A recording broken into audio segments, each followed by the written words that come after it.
Share it on your platform. Oh, we'll just live. A moment to join the live. And then we'll get started. Okay.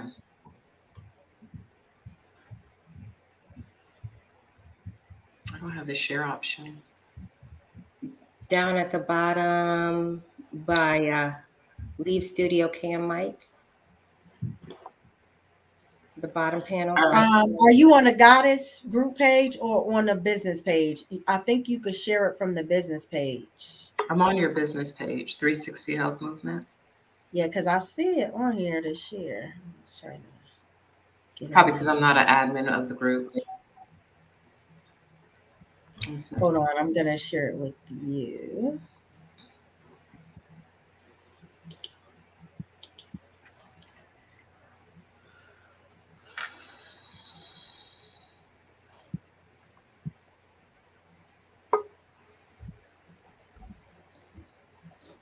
I'm just going to give folks a moment to join. Hello, hello, hello. Thank you for joining. We'll be getting started in a moment.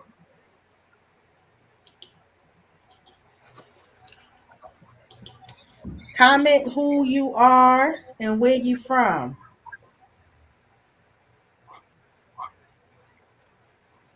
Where you be?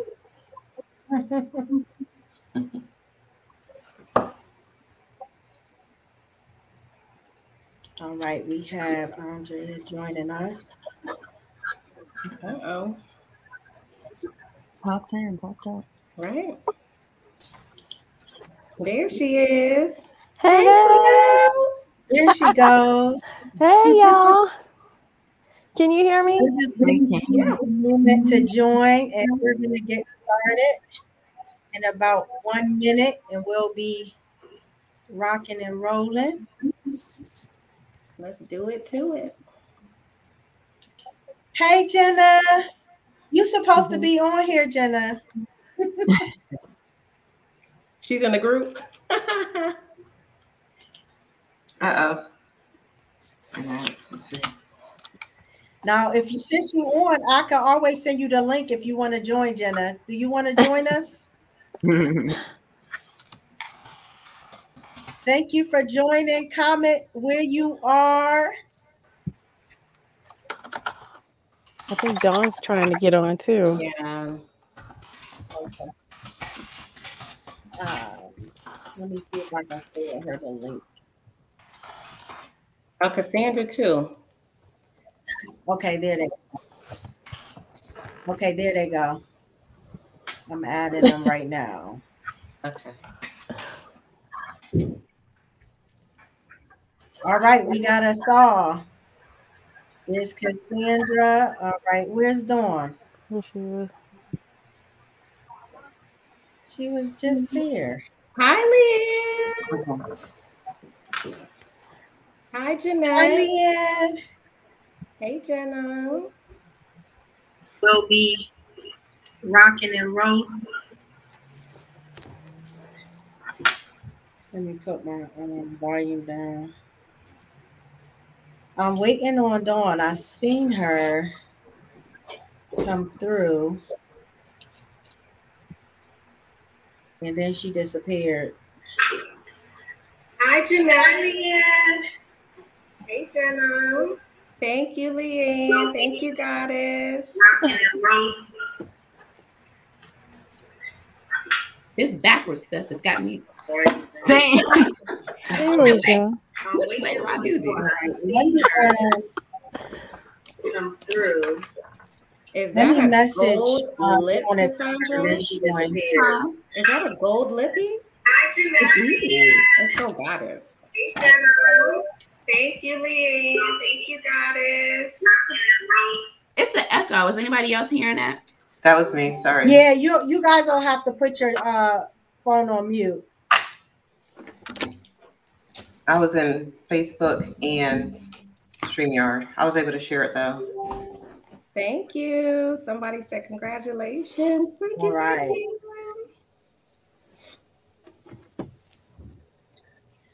I'm waiting on Dawn to join and then we'll get started. I think she's joining now.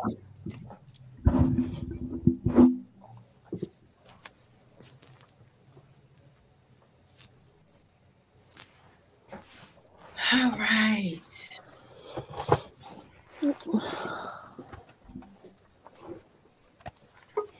There she goes. There's the other goddess. Can you hear me now? Yeah. We did it. Y'all know I'm We here. We're in the building. Let's get this party started. Good afternoon, everyone. Thank you all for joining today's Facebook Live, where we will be having a panel discussion talking about the Unchained Goddess. I am so excited about today's discussion because I'm hopeful that you will not leave this live the same. And our hopes is that you will be inspired and empowered to unleash the goddess within you. Let me let y'all know something. You guys are in for a treat. Everyone that has joined today's live, so make sure you enter in the chat your name and where you from, because I'm going to be checking the comments to see who joined, because I will be doing a lottery to give away a free copy of the Unchained Goddess to one of our viewers. So make sure you let it be known you're in the building so you can be added to that lottery. All right, before we get started, I just want to introduce each of the panelists who are the co-authors of the book, The Unchained Goddess. And I'll just go through reading their bios and we'll get right into today's discussion. First, I'm going to introduce Tierra Womack. Tierra Womack has her MBA and she is the founder of The Brave Way. She is a serial multi-platinum mompreneur of 16 years who businesses, y'all heard that? That's with an S, who have generated over 7 figures. As a business growth specialist, confidence and wealth coach, Tierra helps female solo entrepreneurs take their businesses to the next level to generate more success while working less, for greater time freedom and balance in their business. Tierra is passionate about helping women because she knows how challenging solo entrepreneurship can be, from her own experiences as a successful business owner and from the hundreds of female solo entrepreneurs she's connected with.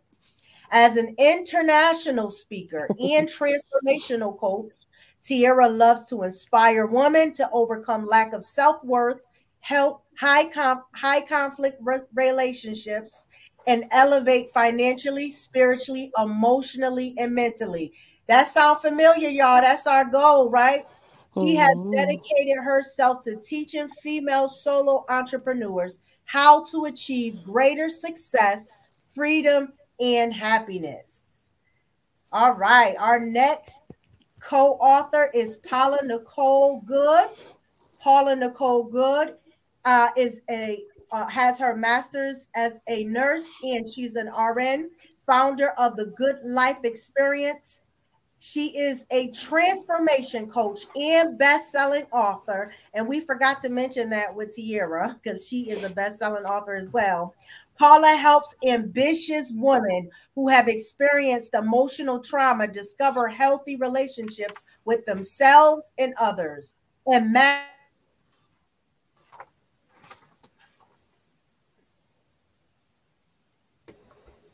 Uh-oh. I think she froze. Yeah, frozen. through transformation coaching, authentic self, and discover intimate connections and healthy relationships. Her teachings through her courses and programs center around subconscious mindset shifting, embodiment of feminine, I can't talk, y'all, and confidence building and holistic well-being. Our next co-author is Dawn Kristen Ellison. Say hey, Dawn. Dawn Kristen Ellison is the founder and CEO of Evolve Life Mastery, whose mission is to become one of the world's most respected and sought out coaching sources. After experiencing her awakening and a 14-year spiritual journey of healing and transformation, Dawn has made it her mission to awaken the masses globally while teaching reprogramming of the subconscious mind, aligning with personal truth, and responsibly manifest a desired life while strengthening spiritual practices. Since 2007, Dawn has devoted herself to the studying of the teachings of the New Thought and Universal Law, the powerful art of manifestation, and life visioning. She earned her coach certifications from the World Coach Institute and International Association of Professional Career College, and earned her certification as a belief clearing practitioner from the Global Sciences Foundation. Girl got credentials, okay? Dawn has made it her life's work and commitment to educate, inspire, and motivate others to wake up so they may live their purpose and truth. All right. Our next co-author is Cassandra Alexis Conley. Cassandra Alexis is a best-selling author and one of the co-authors of The Unchained Goddess. Cassandra is the CEO of the Opulent Outcomes Coaching and Consultant LLC, marketing strategist and chief empowerment officer to her clients. She is a certified professional coach, has an MBA with dual concentrations in integrated marketing communications and human resources. She is an accomplished global marketer with more than 2 decades of experience in B2C and B2B marketing for world-class brands like Disney and ExxonMobil. She uses her corporate experience to help Black female entrepreneurs to launch and grow their businesses, work with small businesses to increase their visibility and exposure to reach new audiences in this post pandemic market. Cassandra is also the host of the Crowned Opulence podcast, a podcast geared towards helping Black women get the opulent outcomes that they desire in life and business through conversations confronting the hard, messy, and necessary things that we don't talk about enough as Black women, while gaining the marketing savviness needed to launch and build their fempires. I love that. Cassandra Alexis is committed to helping empower Black professional women to silence their self-doubts, own their opulence, and market their value so that they can create their own tables in their life and business. All right, our next co-author is Andrea Jones, also known as Infinity. Andrea Jones, aka Infinity Jones, is an artist encouraging humans to align with their divinity and trust their intuition. She is a native of Saginaw, Michigan, and graduate of Michigan State University. After college, she decided to follow her heart and moved to Los Angeles to pursue a career as a singer and actor. And that girl can sing, y'all. Let me tell you. She attended Musicians Institute in Hollywood, California, and has worked as a professional singer and actor for over 20 years. She is one half of the duo, The Mysteries Gone, and a mom to three little loves. Infinity is using her voice to spread radical self love and encouraging self living, self healing through her music, coaching, and podcasts. Infinity is a co author of the books Living Life Goddess Power and The Unchained Goddess, and a host of She Speaks Talk Radio. She is an advocate for cannabis meditation and energy healing through sound and connecting with nature. Infinity is starting a love movement, and everyone is welcome. Last but not least, our next co-author is Erin DeGroff. Erin is a Los Angeles based artist, author, and activist, exploring the realms of photography, painting, and intuitive healing. The intention she holds is to encourage others to seek, explore, and honor their own personal truths. Erin's expression serves as a reminder that the present moment gives us power to tap into our divinity. All right, you guys. That, as you can see, we have some amazing women amongst us. As you know, I am Shamika Jones, owner of 360 Health Transformations and founder of the 360 Health Movement. And we're going to go ahead and get this conversation started. Thank you, ladies. It's been such an honor to be a part of this Unchained Goddess book with these women. We just connected like we just gelled like it was natural. Like we've been in each other's presence for years. And I'm just loving them. I got me a tribe. I got me a new tribe with them and just building together. And I just love their energy. The energy we have together online is magical. I just can't even imagine when we come together in one room. So y'all look for the Unchained Goddess Summit coming in a state near you because we coming. We about to make some moves. All right, so let's go ahead and get started with the questions. I'm going to ask this to all of the panelists. What was your process for writing the book, and what was the main objective you wanted to leave your audience? And I'm going to just start out how I see it, and I'll let you answer that first, Paula. So for me, my chapter was about being seen because for so long I had felt unseen, but I didn't realize it. You know, I went through life feeling like there was a glass ceiling, like I was always in a fog, no matter what I did, no matter how successful I was. And actually, as I was trying to figure out what I was going to write about and how I was going to share how I became unchained, I realized that I was still chained.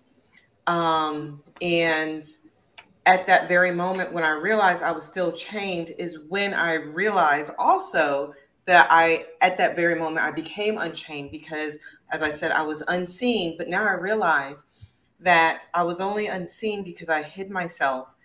But now I wasn't in hiding. I wasn't, my voice wasn't quiet. My voice was actually powerful. And I realized at that moment that people were listening to me. People needed to hear my voice. People needed to hear my words. My voice actually captivated people in a variety of ways, whether it was sharing my story or just talking to them in whatever manner they wanted to hear. So for me, my process was really in the moment as I sat there and realized I was still unseen. In order for me to become unchained, I had to become seen. And my reflection took me back to being a young girl. And I realized that there are so many women who don't speak up, who think their voice is too powerful, people who think they're too much, people who think they won't be heard, who keep their mouth shut. So I felt like my story needed to be spoken so someone can hear it, so they know that they can speak too and be seen. Awesome. That's awesome. Tiara, I'm going to have you answer that question next. Okay, thank you. First and foremost, Shamika, for putting this together. So excited to see all of the ladies again. Thank you for everyone tuning in. So my process for writing this particular chapter in Unchained was more so about getting the feeling that I had. My chapter, for those who haven't read the book, is about your divine right to be a goddess as a Black woman. And so really, it was important for me to put that feeling, that right that I felt into, 2,000 words into a chapter. So my process was a lot of writing, like dumping, and then trying to strip it down to the main message that I wanted the reader to understand. So it wasn't difficult for me to write the chapter, so to speak, but just to really make sure the message was coming through, and that it wasn't watered down, that it wasn't PC, that, you know, that I made sure that I wrote words that unapologetically spoke my message without worrying about offending anyone. And so, you know, that was important for me, again, kind of stepping into my goddess energy, writing that particular chapter, and just knowing that that it was such an important aspect for me of this divine right. So that was pretty much my process, and my objective was, again, just making sure that whomever read those words really started to question some things if they weren't aware of their own inner goddess power. That's awesome. And what about you, Erin? Thank you for having me. It's lovely to see all you beautiful goddesses. I'm happy to be here. So my process was kind of funny, honestly. This is my first co-written book, my first authorship, first everything in this regard. But it is something that I consciously have been manifesting since I was 15. So when it came, I was like, oh, this is it. And I kind of like didn't know what to really do other than what my normal writing process is, which is really just an allowance of the channeling to happen. And it happens over a period of like X amount of time. It can be a week. It could be like, I'll get a little something that I'm trying to say, holding the intention of what the chapter is about and what the book's about. And then pieces will come, and then it's like putting them together. But it was funny because I definitely had the moment where I realized I was very American and I have watched too many movies. I definitely was like, I have to go away and be in a writing room and in a process. So, I love it. Yeah. So I did that. It didn't really do anything different. I still had to sit down and write the chapter. But it was beautiful, and it came together. And my chapter is about living inside out and all that embodies. And I truly think I had to really go into myself and really quiet the mind in a lot of ways to be able to show up presently and really get the message that I had to share, but also the message that I think Spirit was wanting me to share in the chapter in 2,000 words that I had to cut out a lot of. Thank you. That's good. I love everything you said. And I'm like such a drama queen. So I just love that you was like, you had to go to this place and had this setting. Yeah. No. Dawn, you are next. Good morning, my loves. I'm so happy to see your faces again. My process was really all about clarity and awareness. It was me asking myself, what would I want to know? And what I would want to know is actually what I do. I want to find out, why do I feel the way I feel? Why do I go through these things? What is it that what's the goal here? And how do I get to that happy place? Well, the first thing is self-awareness. And when we learn about emotional wounds, we also have to learn where they come from and how we acquired them. And that's the first step to healing, is identifying what is the issue, what is the problem. And so that was actually the beginning of my own healing journey, figuring out how I got here.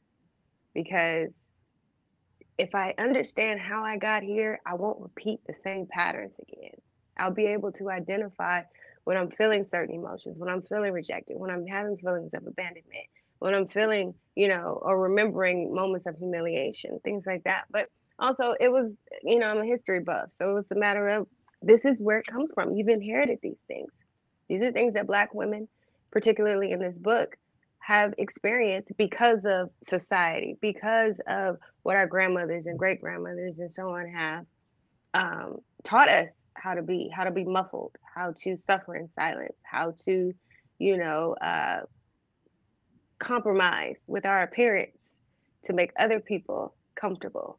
you know, and it's really a moment to take pride in finding your truth, finding your true identity, not allowing society to give you that identity, because it's stopped us or gotten in the way of us finding our true God self, which is our goddess power. And it was really just my portion, my part, my obligation to give clarity where there is fog for a lot of people. And like I said, to create an awareness that, oh wow, this really makes me, you know, want to dive deeper, seek deeper into where their emotional wounds lie, and also help them understand that you got it from your mama. Same thing as our attitudes, our hips, our lips, everything. We get it from our mamas. They get it from their mamas, and so on and so forth. But it was just really a moment for clarity for everyone that I wanted to give.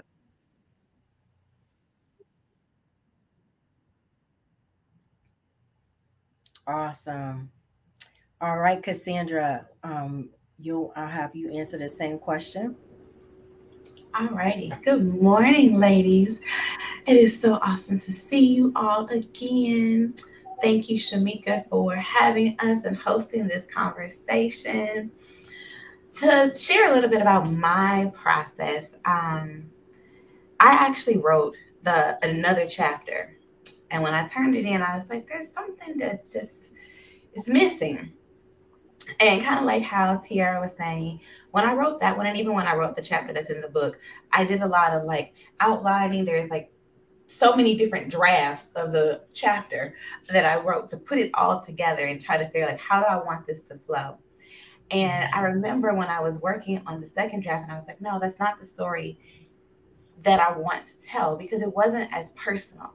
And I felt that the woman that I wanted to reach would benefit from a personal story, hearing someone else going through similar things, experiencing similar things. And when I was writing it, it was still something that wasn't coming out the way that I wanted to. So kind of like Aaron, I retreated to my creative space, which is my bathtub. And I went and took a long bath, and I got actually the quote that's at the beginning. And that really started to shape the chapter. And the quote is basically that the greatest trick that the enemy ever played was to convince the world that he didn't exist. And I believe that that's so much of what we face. Society tries to take all of the Black girl magic, all of the things that make us resilient, that makes us who we are, and tries to make it negative, which oftentimes causes us to shrink and not show up as the women that we are. I specifically wanted to reach the woman who has heard oftentimes throughout her life that she was too much, that she was too intimidating, that she was too strong, too independent, that she was bougie, all those things, and to help her to see you probably are independent, you probably are intimidating, you probably are bougie. The only people who feel some kind of way about that are those who have something going on in themselves that make them feel like it's wrong. And I use the example to make it clear to people. When people say doctors and lawyers are intimidating, it's nothing wrong with the education or the knowledge that a doctor and a lawyer has. It's that you don't know what they're talking about that makes you feel some kind of way. And that's often the case for a person who has been told she's too high maintenance, she's too independent. They feel some kind of way about themselves. And we allow that to attach to us and make us feel small, shrink, not show up as ourselves. So that was the objective that I wanted to have with my chapter, to let her know that she's okay and to step into being high maintenance, because those that can maintain you don't think you're high maintenance.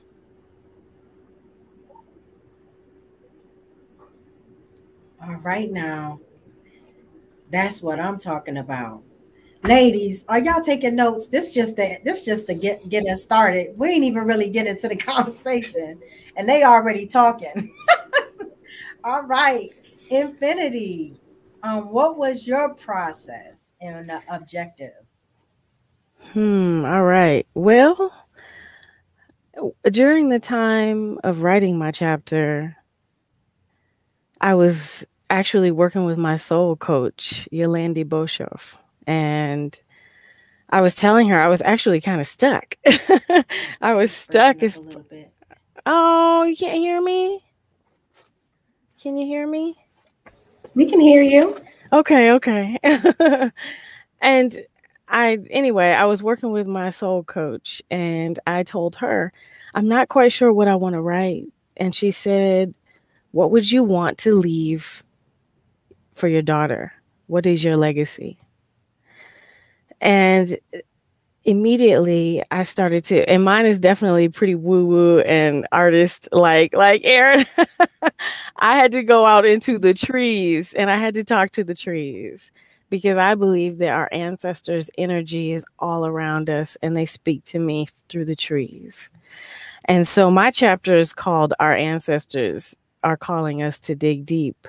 And so for me, I had to dig deep and I had to get quiet and I had to listen to what they wanted me to tell, what was my story and what was my legacy. And what I wanted to leave my audience with my chapter was learning how to tap into your intuitive self and also how to trust yourself, how to truly trust yourself in a society where it is more normal to trust the voices on the news or the voices in our family from our family members and friends, and to trust within. So to get quiet and hear the message because it's all there. It's all inside.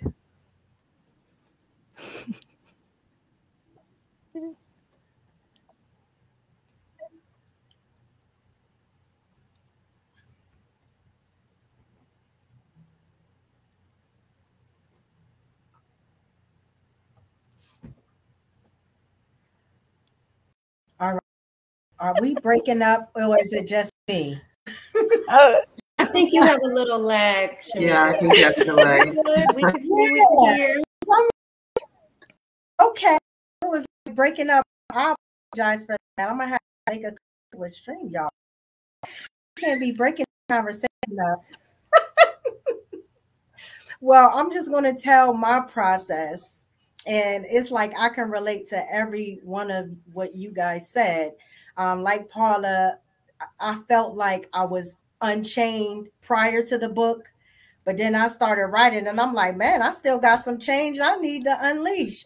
So I also had a first version of my chapter.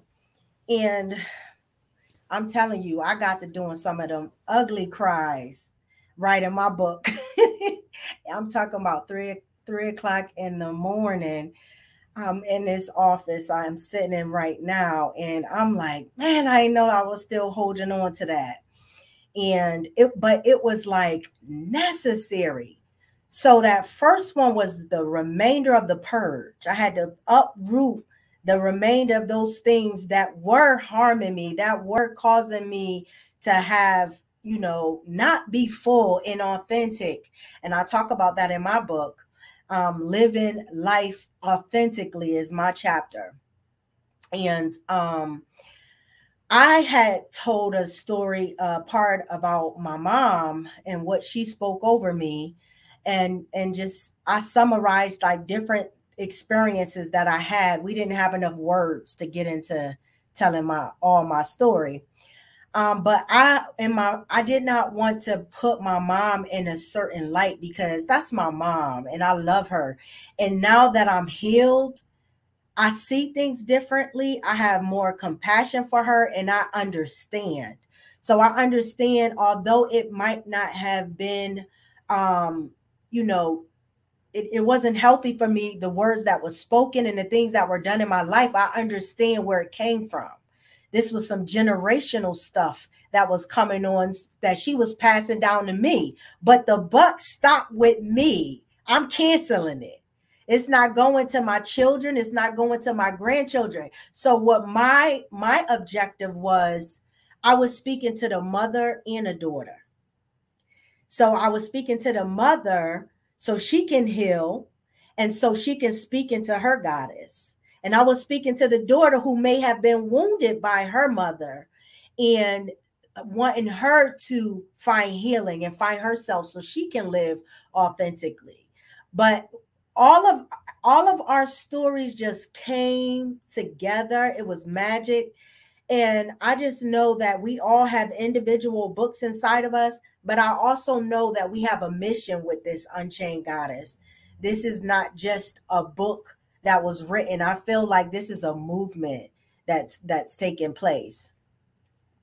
So let's get into the next conversation.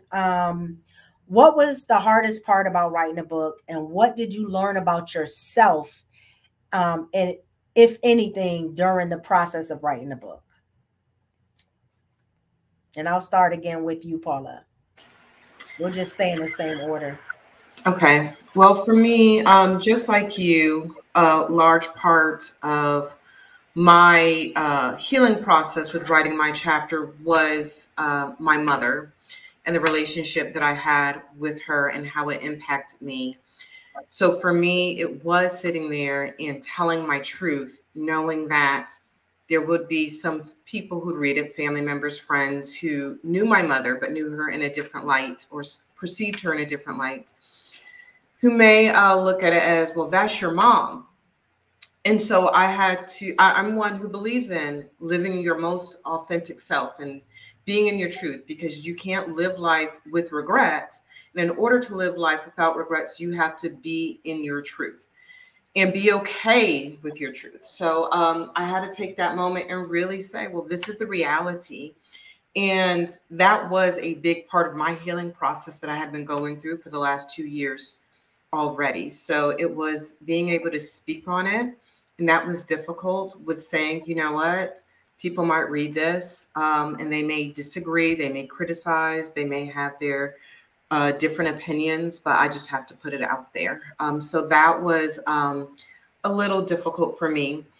And what I learned about everything was, when it came to me being unseen, although during my formative years as a young girl, as a teenager, as a young woman in her 20s, I was unseen for whatever reason. In my current life, the only reason why I was unseen is because I was keeping myself unseen. So I was getting in my own way. I was holding myself back. I was silencing my voice.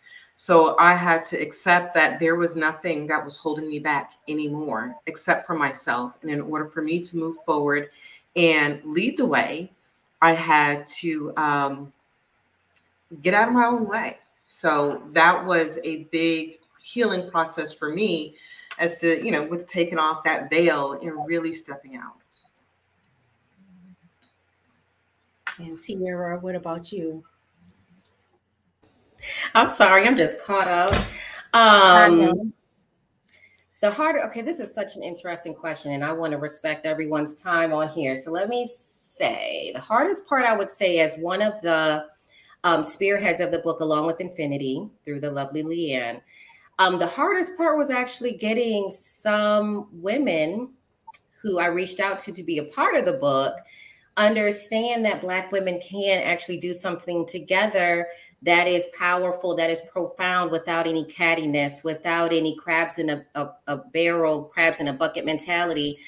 Because unfortunately, there were some amazing women I reached out to be a part of this book that declined when they were on board at first. Some were actually like, yes. And then when they found out that it was all Black women, all women, all Black women, they politely declined. I had several women do that. So that was probably the hardest part of the book for me, is trying to find that proper energy. And like you said, Shamika, earlier, it just worked out though. So all of us that came on board, it was so divine, and it still worked out. But I did reach out to Leanne. She'll tell you, I'm like, Leanne, I don't know. These women are just not, they're like, a bunch of Black women doing something together is going to blow up. It's not going to work out. It's going to be, this, that, and the other. And I'm just like, I was scared. I honestly was scared. I think I even reached out to you too, Andrea, like, oh, this is difficult putting these women together, but it all worked out how it was supposed to,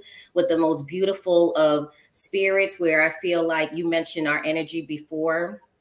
We're just remembering each other from past lifetimes, because it's just that perfect. It's just that divine, how all of us are so uniquely different, but so similar in many regards. So that would be the hardest part. And then what I learned about myself. So coming out of 2 long-term narcissistic relationships, or relationships with narcissists, I realized that this journey of healing from that never stops. But at the same time, I was fully encompassing some powerful part of myself that I really had covered up, that I didn't even realize I had covered up. And so when I'm speaking about this goddess energy and wealth for all these women and everything, I'm like, what is that? Because I didn't even have a name for it. So I'm like, okay, goddess, this feels good. So it just allowed me to dig deeper into what being a goddess meant. But at the same time, feeling so adamant about our definitions, our individual definitions of goddess, not being put on others, like as another label that we have to carry, and allowing people to get their own definition of that. So I would say that was really, really profound for me, just really stepping into that goddess energy that I didn't know I had. That's awesome. And Aaron?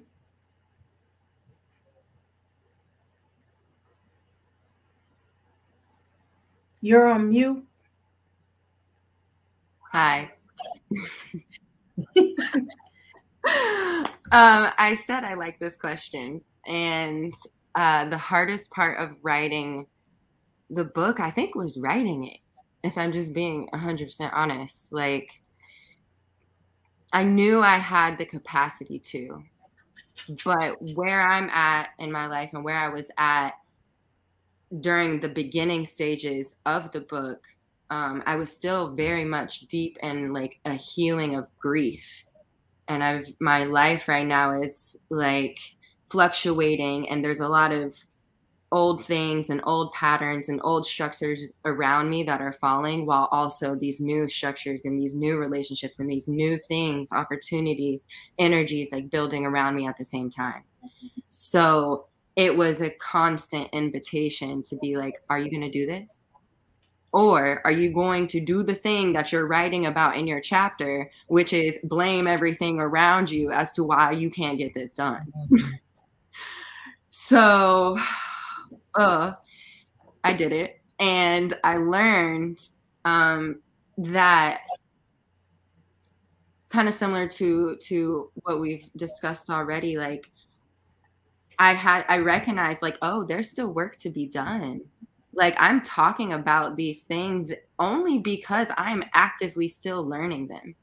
So I have to share a bit of my personal story, which was the living inside out. It was the letting go of blame so I can dive a little bit deeper, and also share my truth in a way that felt true, but also not harmful to the people that I love, because they're in a different path than I am in terms of where we're at in our unchainedness.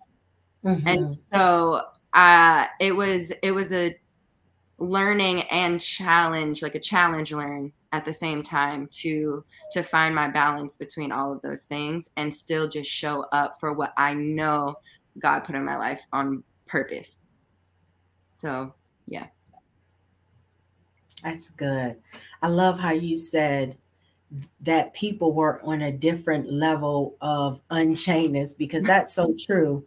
Like, you could be healed, and that's exactly how I felt with mine. It's like, I know I'm overcome, but I don't want to put this out in my mom, who still healing, and it interrupt our relationship. So I felt that, what you said. Dawn? I think the challenge that I ran into the most was being able to consolidate a big message in a small space. because there's so much. We're talking generations and generations and so on. So that was, I think, I said, okay, I could keep this, take this away, and so on.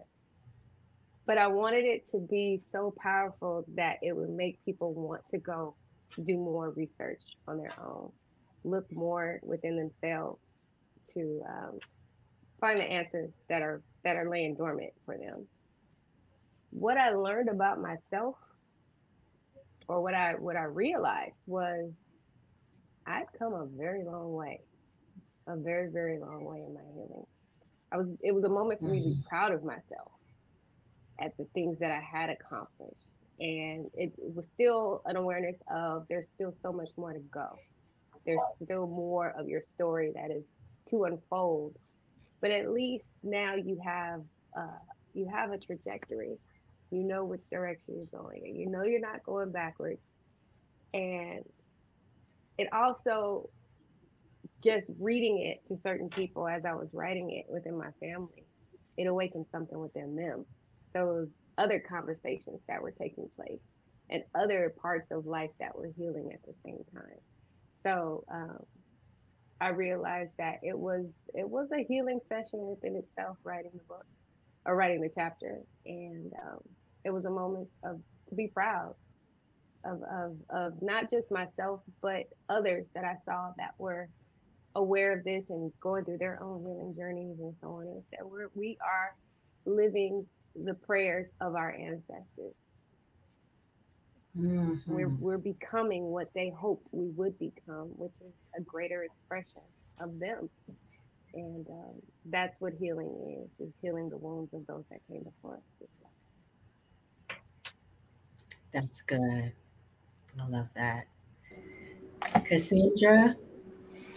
So I would say the hardest part was getting everything into the 2,000 words, because there was more that I wanted to share and bring in, like, for me, the corporate aspect of my story that had ties to the too, much, to whatever adjective you want to put on it. Strangely enough, after I submitted my chapter, I had all of these thoughts of, just because I choose to tell my story doesn't mean that other people have chosen to have their stories told. And so I talk about in my chapter certain things about my dad and certain things about my ex-husband. And I kind of, felt a little bit like, should I have said that? Is this okay? And did I position them in a bad way or what have you? And I even went to my mom, like, freaking out, like, oh my gosh, did I do this? Does this make, them look bad or whatever? And the thing that my mom told me is, your truth is your truth. And you can't change your truth or hide your truth to make other people feel good or to protect other people. And so I didn't say anything that I said out of malice. It's my story. And there are other people in different ways, good, bad, and in between, that make up my story. And when we were doing the podcast, Paula said something that further carried that through, that helped me even more with that. And that was the comment that she made about, and I'm paraphrasing, but basically, we get so caught up in trying to cover and protect other people, but we forget that if they wouldn't have done whatever was done, there would be nothing to protect and cover up and, look out for them on. And so that, has been, I would say, like, the hardest part that I had to go through. And I just let it go. Like, I know my intentions. And I would say that also ties into what I learned the most about myself in this process. Part of what I talk about is how I became Miss Independent. And like I said, I shrunk to make other people feel good. And it's like, you can't keep changing and not doing things for somebody else. Otherwise, you'll never live your life as you. You'll never be you. You'll never be happy. And the more that you do that, oftentimes you'll find that there are some people that no matter what you do, you can't make them happy anyway. So now you're not happy and they're not happy. So just make yourself happy. And their response is their responsibility. So That's good. In infinity. Hey. Okay. So the hardest part, I'm going to jump on with Tiara. That definitely was hard trying to get, I mean, it was like stress trying to figure out who is going to be who on this book with us. So I'm so grateful. I just kind of allowed Leanne to do her magic and just stepped away because she magically put us together. And I truly believe this source was doing it through all of us and bringing us together. So that was hard, but also easy to just kind of, okay, let go, because you know that the right and perfect people are going to be on this project. And also, I'm going to say, because I've been RVing and I tell y'all all the time, but going places, having to carry my little Wi-Fi all over the place, and just in the moment of being out with my family, but taking the time and knowing how important this book is. So really sitting down and doing it, you know, and also living, practicing what I preach. You know, if I'm going to put in here how to trust, then I had to trust the process. So I learned that about myself, that I can multitask, and and that I can step back and allow source to create everything, and then it's always perfect. It's always the right and perfect thing. So I'm so grateful to y'all. I'm grateful for y'all. I love y'all. For me, as I said, I was snotty nose, ugly crying because mostly because I was healing, finishing my healing, but I feel real good about me and my mom relationship. We're doing so well. And it just proved, going through this, the book being published and my mother reading it, it just proved that God did that thing. That he worked it out. And it was like she understood. And it's like she didn't even have to say nothing about the book. She didn't have to say anything about what I said. It was conversations we had after that I knew that she understood me and my feelings. And that meant everything to me. But my process was hard because of that. And like many of you, we have only had 2,000 words. And my husband said, you got a lot of stuff you could write about. Like, you overcame so much. You overcame this. He naming stuff. And I'm like, I know. But I had to like go through this process, like in the beginning when I realized that something was wrong. Because, you know, a lot of things, most of the time, everything that's hurting us, that's shaping our perceptions, that's causing us to have false belief systems and have a self-sabotaging ways are rooted in our childhood. So as a child, a lot of things that I did, I thought was normal because it was normal with the people that was in my environment. But then it was when I became a mother is when I realized things were different. And when I realized that I was feeling depressed and I had certain feelings. So literally going through this process, I went back to them days. Like I went back into that space and experienced it. I almost like I was physically there, emotionally there, but it was necessary. It was necessary for me to go through that process so that I can just rid it of the part of it that, because don't get me wrong, when we go through these things, it shapes us in a good way. That's that turning everything around for our good that God does. But it also, there's remnants of it that interferes with how we see things, how we take in information, how we do things, our behaviors. And I'm a woman of faith, and I know a lot of who I am has to do with God, nothing to do with me. But even with God, it was like God has been my sustainer, and he's put me together in this project so I can finish what I needed to finish in writing this book. It was like a healing process for me. And what I've learned was that I am, oh my gosh, I almost got through. I realized that I am an overcomer. I am resilient. I overcame a lot. And based on what my life said, the situations I've been through, my experiences, statistics say about teenage mothers, and my background growing up in poverty and broken home, all the things that statistics say I have overcome. That's what I learned about myself. And I am bigger than I thought I saw myself to be. I'm a goddess.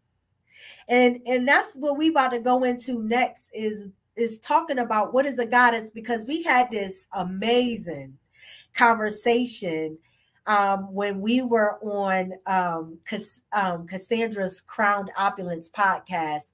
We talked about what is a goddess, and we went into this amazing conversation because there's so many, especially people, Christians, when you hear goddess, it's like, hold up, wait a minute. You trying to be like God now, you know, and there's just so many false perceptions about what a goddess is. So I really wanted us to have that conversation on this platform because maybe someone can't even embrace the book. They can't even buy the book because they don't understand what a goddess is. They're like, Unchained goddess, what is that? Right? So how do you guys define goddess? And we'll just stay in the same order. So for me, at the time when the book title came out, I had actually been in the process of studying the different goddesses of the different cultures. And I actually did a card pull for you all that one time from my goddess deck. So I had been really learning about why these beings were considered goddesses. And one thing that they all had in common is that they were for the people. They were about making things better, whether it's for a certain type of person, a certain culture, children, whatever.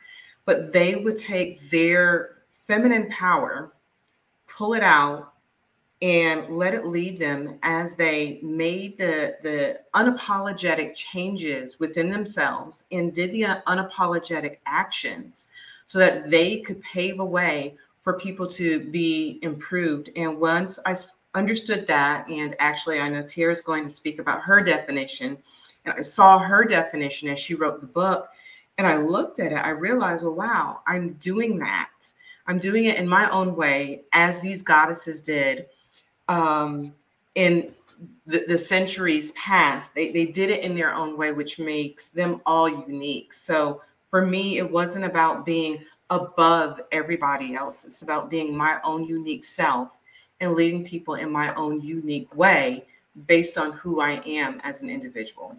And that's how I define it, based on my being. That's good. Ooh, I love y'all. Okay, let's see. I love this question because being a goddess is a lifestyle. It's a way of being. It is a mindset. And at the same time, as I mentioned before, and as I mentioned in the chapter, I want everyone to have their own definition of what being a goddess is for them. Because if we poll all of us and we poll all the individuals watching and ask them to write down, what is a goddess to you? We're going to get some of the same answers. We're going to get some similar answers, and we're going to get some different answers. And I just don't want anyone to ever hear my definition and say, well, I don't really fit that. So then therefore, maybe I'm not a goddess, right? Or I only have a little bit of that. So I have to work on some aspects to really be a goddess. So again, that's why I love this question, because I feel like goddess is whatever your inner most powerful essence is to you.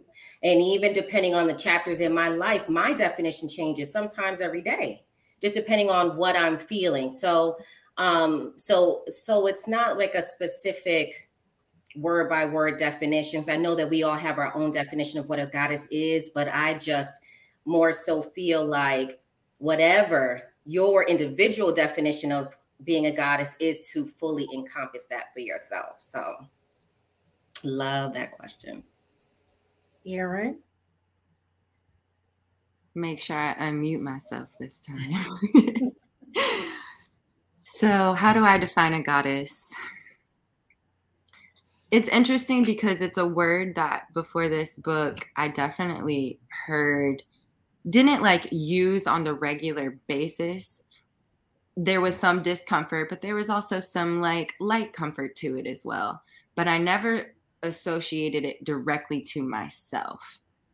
Maybe for play, right? But never like a serious, like, no, Erin, you're a goddess. Like, for real. It wasn't ever dropped in that way until I started writing this book and really thinking about it. So for right now, in these moments, I think a goddess to me feels and looks like complete embodiment, complete balance, complete awareness, and I don't know the word I'm exactly looking for, but resonance. There we go. Resonance in my body with the actions that I do, the words that I speak, the things that I wear, like everything that is internal and everything that then is external of me. Like when that is in balance and flow, and when it feels really, really good, like I know when that's happening that I'm in my goddess flow, that I know I'm showing up, and it's like there's no question in me. I'm in full faith. Like, so that's what it means for me right now. That's awesome. Mm-hmm. Dawn.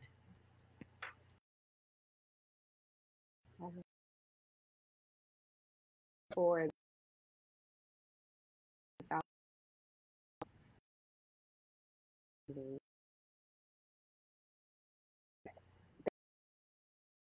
they had an education.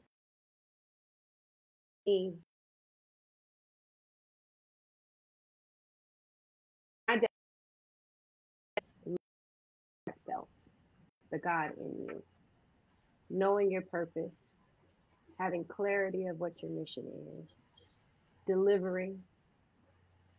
It is walking as your higher self, living as your higher self, being your higher self, which is your God self. So it's a matter of being confident in that, knowing your purpose, living your truth, walking your truth, whatever that truth is, it's embodying that, and that takes going through the process of healing, going through the process of self-discovery, self-awareness, all those things, and standing firm in that and knowing this is my highest self here in this body. That's another definition of it.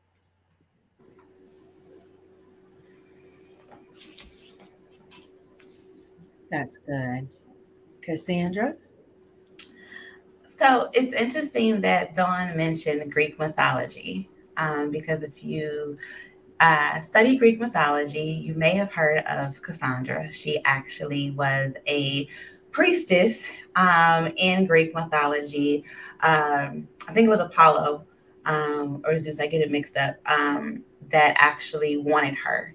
And because he could not have her, he cursed her she had the gift of prophecy, and he cursed her to where no one would believe her when she said whatever she had to say.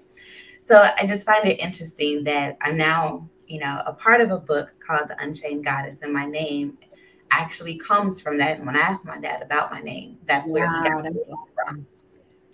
And so I believe that a goddess is one of those words that, like some of the other ladies said, you get to define what it is for you. It's like opulence, which is why I love it. Because there's I guess you could say the grammatical or the literal definition of it. But it's a word that each person gets to make up for what they view a goddess is, just like we all have our own views of what God is to us in our own lives. And that changes through different stages of our lives. And so for me, when I think of the word goddess, a few things come to mind. That's confidence, that's freedom, that's love and mystery, sensuality, feminine.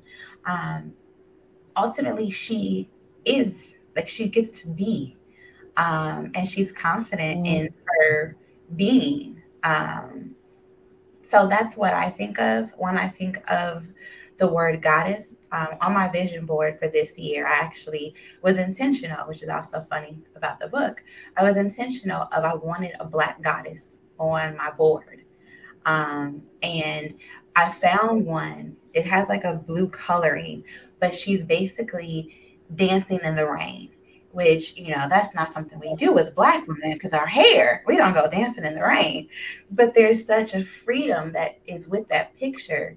And she's unbothered by what she looks like and how she's showing up. Is she dancing on rhythm, or, you know, is she twerking right? But she's just she's free. And I love that picture. And that really represents what a goddess is to me. I love that. Infinity.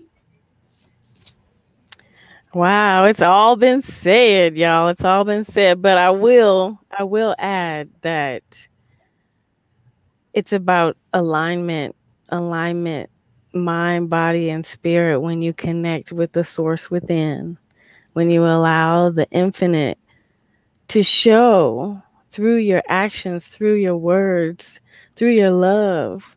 That's a goddess to me. That was like when I found out about, or when it came to me about us being one with the infinite, like, whoa, we are holy. Okay, we are one with God. That's dope. That's dope. I want to be more like that every day. Every day I want to be more like that. So yes, I am a goddess. We all are. We all have our unique, you know, way of showing up. And it's dope. So that's it.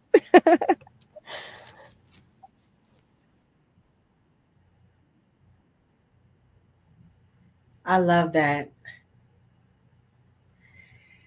For me, as I said prior to this book, I really didn't hear the term too much. I've heard stories about goddess, and really didn't resonate with me until I did my research. So I'm just like a researcher by nature. So I'm that Google person. If I want to know information, I'm going to Google it. So I Googled goddess, and then I started reading about different goddesses, and like y'all talked about how they had purpose and just how they were, right? They were powerful. They were fearless. They were confident. And everything about them resonated with who I wanted to be.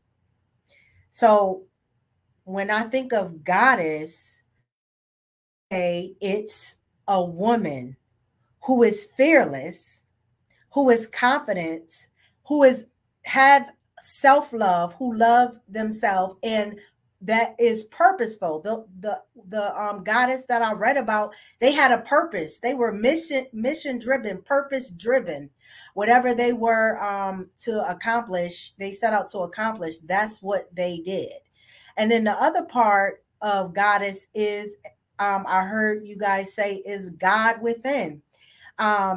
I feel like when you are in your goddess, as you operate as a goddess, you are actually allowing the Holy Spirit within you to rise up in you, so that you can be the highest version of yourself, have the highest experience in your life, and walk in the power that God has given you. He gave us a sound mind, and he gave us power, love, and power.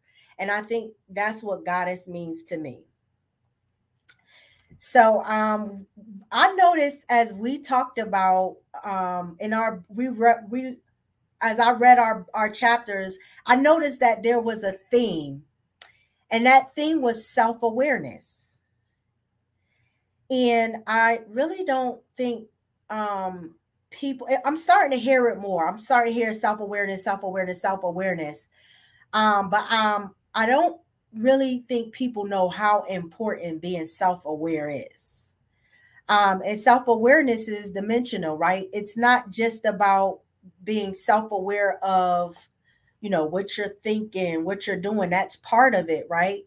But it's also getting to know who you really are, not who the person you are because of the circumstances, the experiences that you had in your life, the trauma, the emotional trauma, the wounds that you have, but the person that God sat you into this earth to be.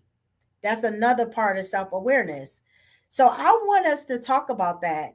How important was self-awareness in your journey to actually get to feel like you're a goddess, to say that confidently that you're a goddess? How important is self-awareness? So for me as a transformation coach, in order for me to even get to that part to being a transformation coach, I had to have my own transformation. And you don't know the path you need to take until you are aware of the root cause of your issues. And that comes into being self-aware. So you're paying attention to your patterns, your behavior. Why do you do what you do? So for me, I had to really take time, and it took years for me to really break down the different layers, remove the blocks, remove, like I said, the veil, unlock things, dig deep, and really become self-aware of who I was and who I thought I was. Because who you think you are, a lot of times comes from the outside. It comes from society. It comes from what people tell you. But who you really are is the hidden part of you that you're unaware of. And between who you think you are and who you truly are, there's a layer right here. And it's that shadow area that you have to work through to get from that outer core to that inner core and truly become aware. And then you have to be confident in who you truly are, because a lot of times we hide it because we've been criticized so much. So for me to get to that goddess place, I had to work through that shadow area and really take that time to heal and to go through the whole transformation process. And one of my emoji signatures that I use all the time is the butterfly. Because if you think about how a butterfly becomes a butterfly, they start as that caterpillar and they go through this magical transformation into this beautiful being that it has the ability to fly. But it's a whole process. So for me, it's a process. And once you become a butterfly, that's not the end of your process. You're always trying to fly. You're hopping from this flower to that flower. Sometimes you may hit some thorns. Sometimes you may hit some weeds, but you're constantly in your process. That's good. And Tiara? Yes. Well, how important, I believe that self-awareness is very important to this process, because you have to be aware of those chains you carry.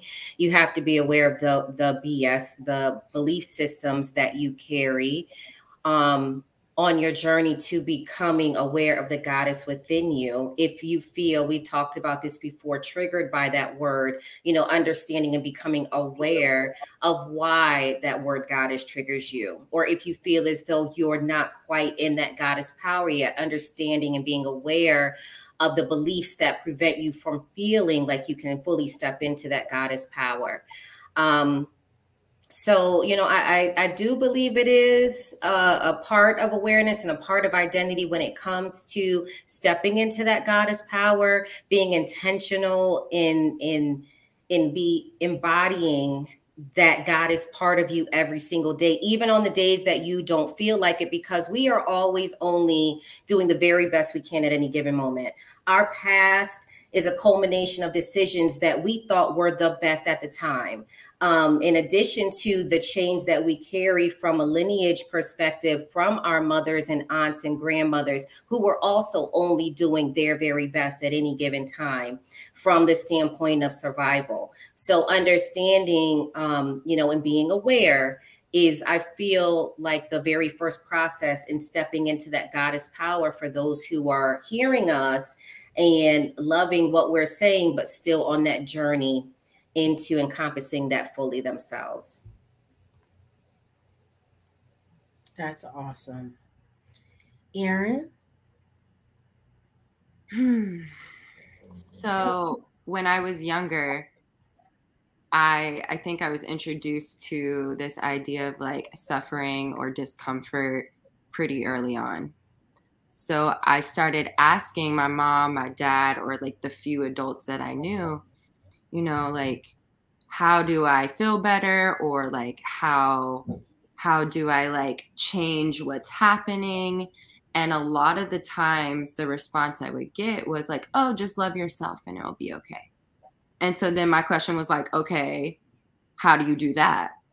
And every single time I asked that, I hit a wall with every single adult.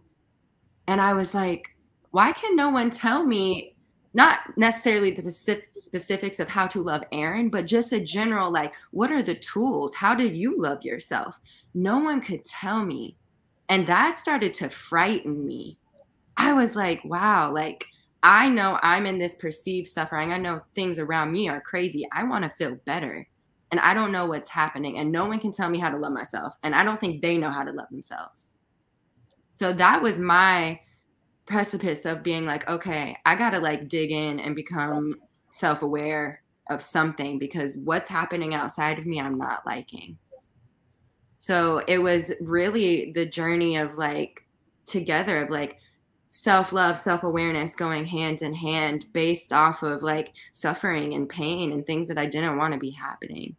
So I think it's like, to circle it all together, I think if anybody, and I have to remind myself of this, when there is something that is happening that doesn't feel good, period, we have the opportunity to go in and become aware of the things that are uncomfortable, that are maybe creating the story of why something outside of us is not showing up how we want it to. And then take that pause. And like literally every time I give myself permission to do that, things change immediately. How I feel inside, the energy that I'm carrying changes immediately.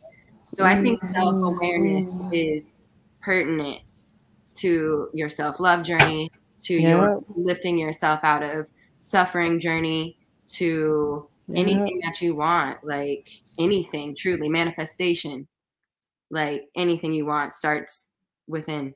So that's awesome. I love that. And Dawn? I'm in agreement with everything that all three ladies stated before. Self-awareness is everything. It is the first step. It is the step that is continuous throughout our journey, because we have to be aware of what we're doing. Otherwise, we're just floating through this thing called life with no direction. If you don't become aware of who you are, where you are, what you want, what you don't want, what you like, what you dislike, you're just going to continue on that same cycle that's getting you nowhere. You have to become aware of every single thing you're doing moment by moment in order to create the life that you're meant to have, that you're meant to experience. Why are you here?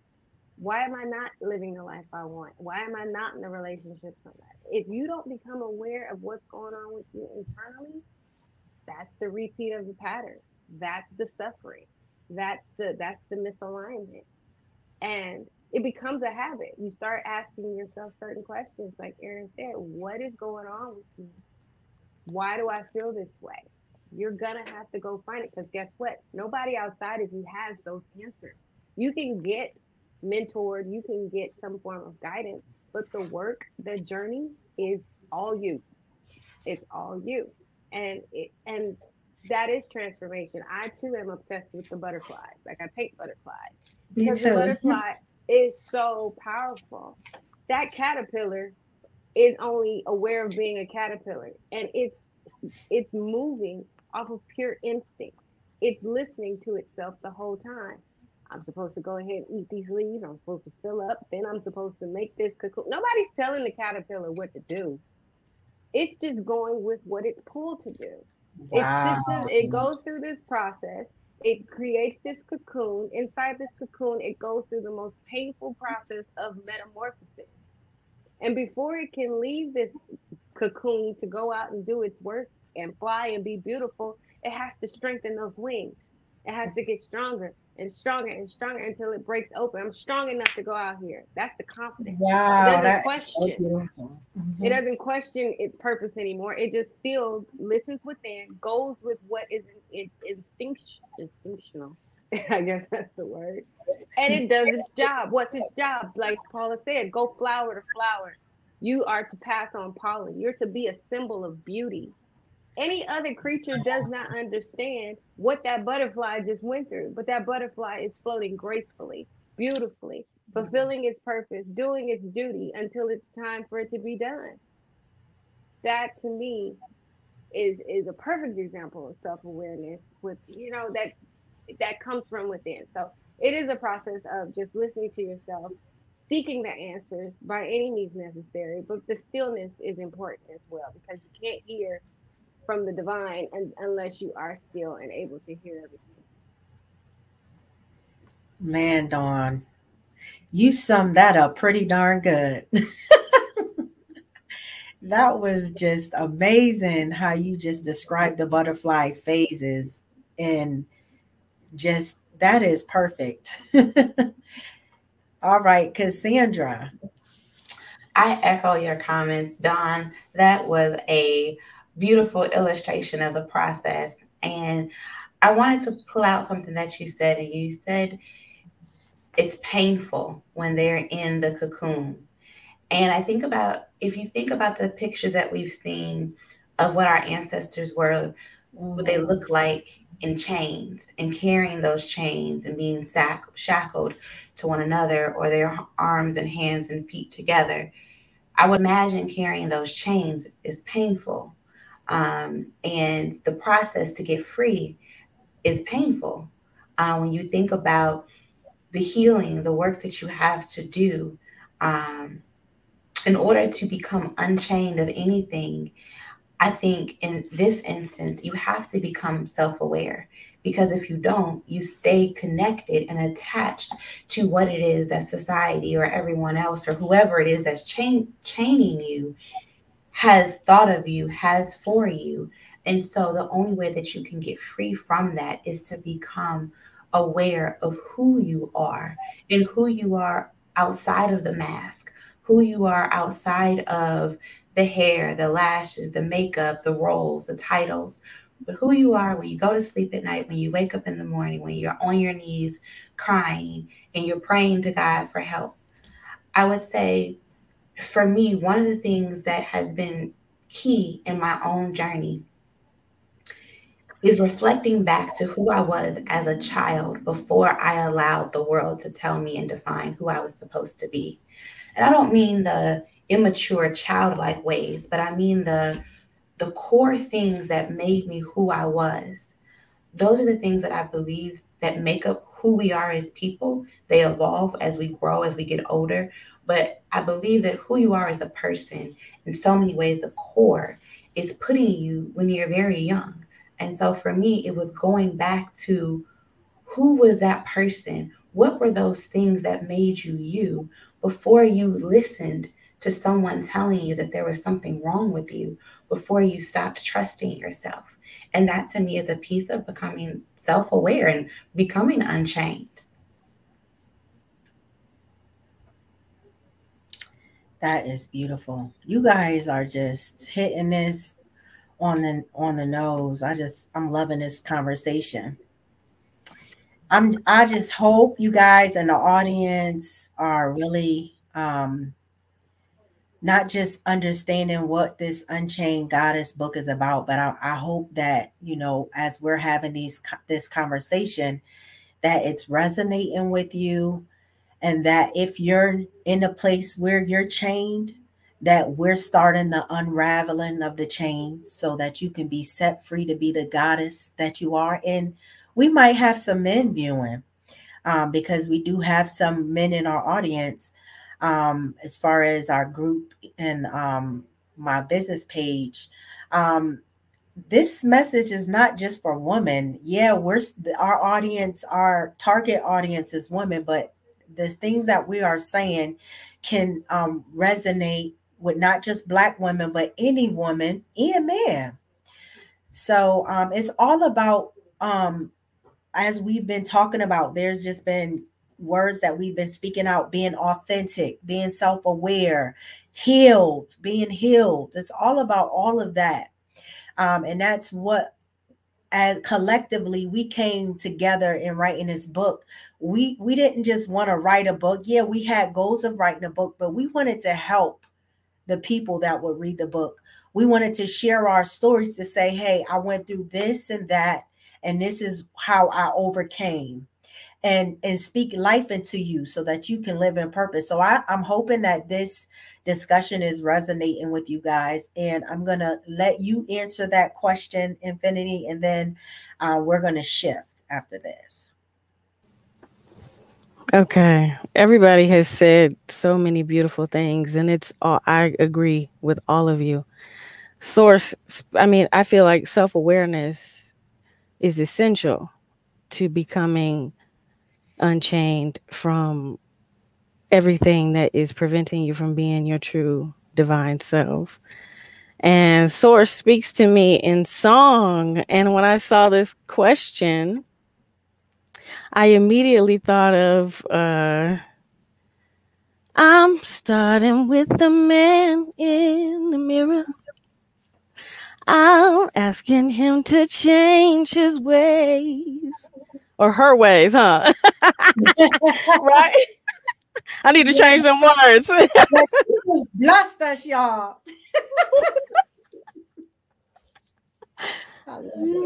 That's it, though. That's it. Being aware of and looking within, looking at, okay, like Aaron was talking about, how do I love myself? I got to look in the mirror. I got to start loving everything I see and asking myself why I don't. What's going on? And it's every day. It's every day, because there are moments where you wake up and you don't feel it. You just ain't feeling it. But you got to connect. You got to know that everything is your creation. You are creating it.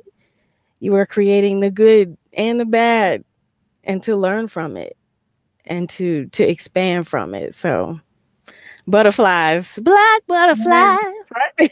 See, I get talked to from song, y'all. I love it. I love it. I love it. Look, she just blessed us, y'all. Did y'all feel that energy? I felt it. I felt that energy. But let me, before we shift into getting into the books, I'm gonna see if anyone in the audience had any questions. Any questions that you had, any of the authors? Just type it in the comments. This is so awesome.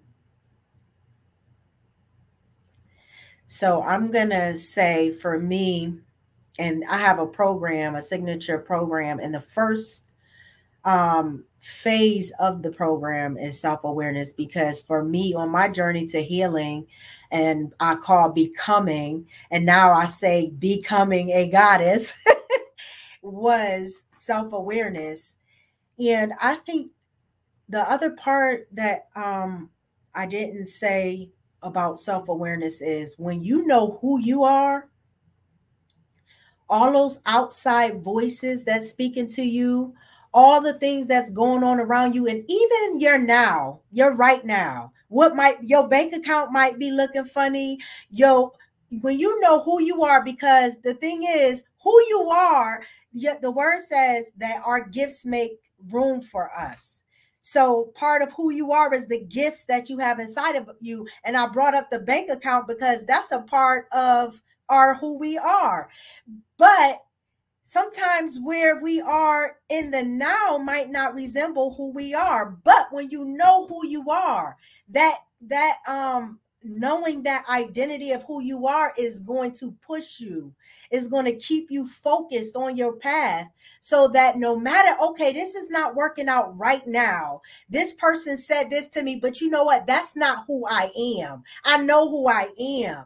And it's just like power. Self-awareness gives you power because you become self-aware. You see yourself how God sees you.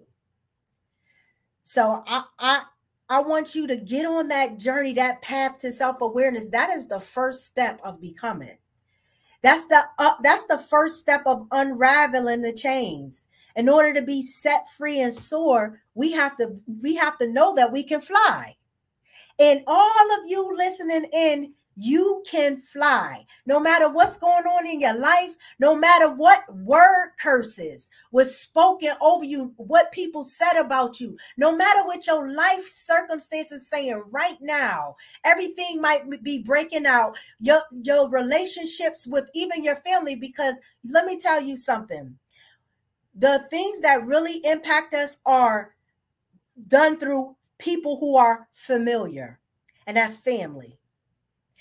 You can get certain things spoken to us by people. Yeah, some things might hurt because words are a double-edged sword. It hurts, it slices. But when it's your family, people that's supposed to know you, people who you expect to love you, it hurts differently. So I say that to say you're going to have people in your family that don't believe in you. You're going to have people that in your family that may have spoken over you. As I said, I call them word curses that does not align to who you are. You may have experiences in your family dynamics that don't match who you are. Find yourself through self-awareness. So all those things that are around you, all those things that try to be implanted in your life, those, I call them weed seeds. Because you know, when I'm a gardener, y'all, so I'm going to talk gardening right now. So when you gardening, sometimes weeds come up. And if you don't pull those weeds out, it'll choke your harvest. You won't produce the harvest that your garden can produce. So sometimes you have the familiar, your family members and people that are close to you are deposited to try to choke the seeds that God created, that God put inside of you, so that you can't grow and expand and be all that He has called you to be in the earth and walk in purpose. The thing the enemy has is he doesn't have no power. Let's just put that out there. Our enemy, Satan, whatever you want to call him, I don't like to talk about him too much. I always like to give God the glory, but the enemy is after our purpose. After our purpose and our identity. And let me tell you something, our identity is in alignment with God. That's why we are goddess. Because when we walk in our true self, when we're self-aware and we are goddess, we're walking in alignment with the higher power that designed us, orchestrated us, and manufactured our lives. So I know I'm preaching because that's me. I'm a minister. But I'm sincerely saying, walk that walk of self-awareness is so essential. That is the first step of healing. That is the first step of becoming. That is the first step of transforming your life. So we're going to go ahead and shift. Take a deep breath. And we're going to get into the book and talk about just different parts of the book. And we're going to start off with Tierra.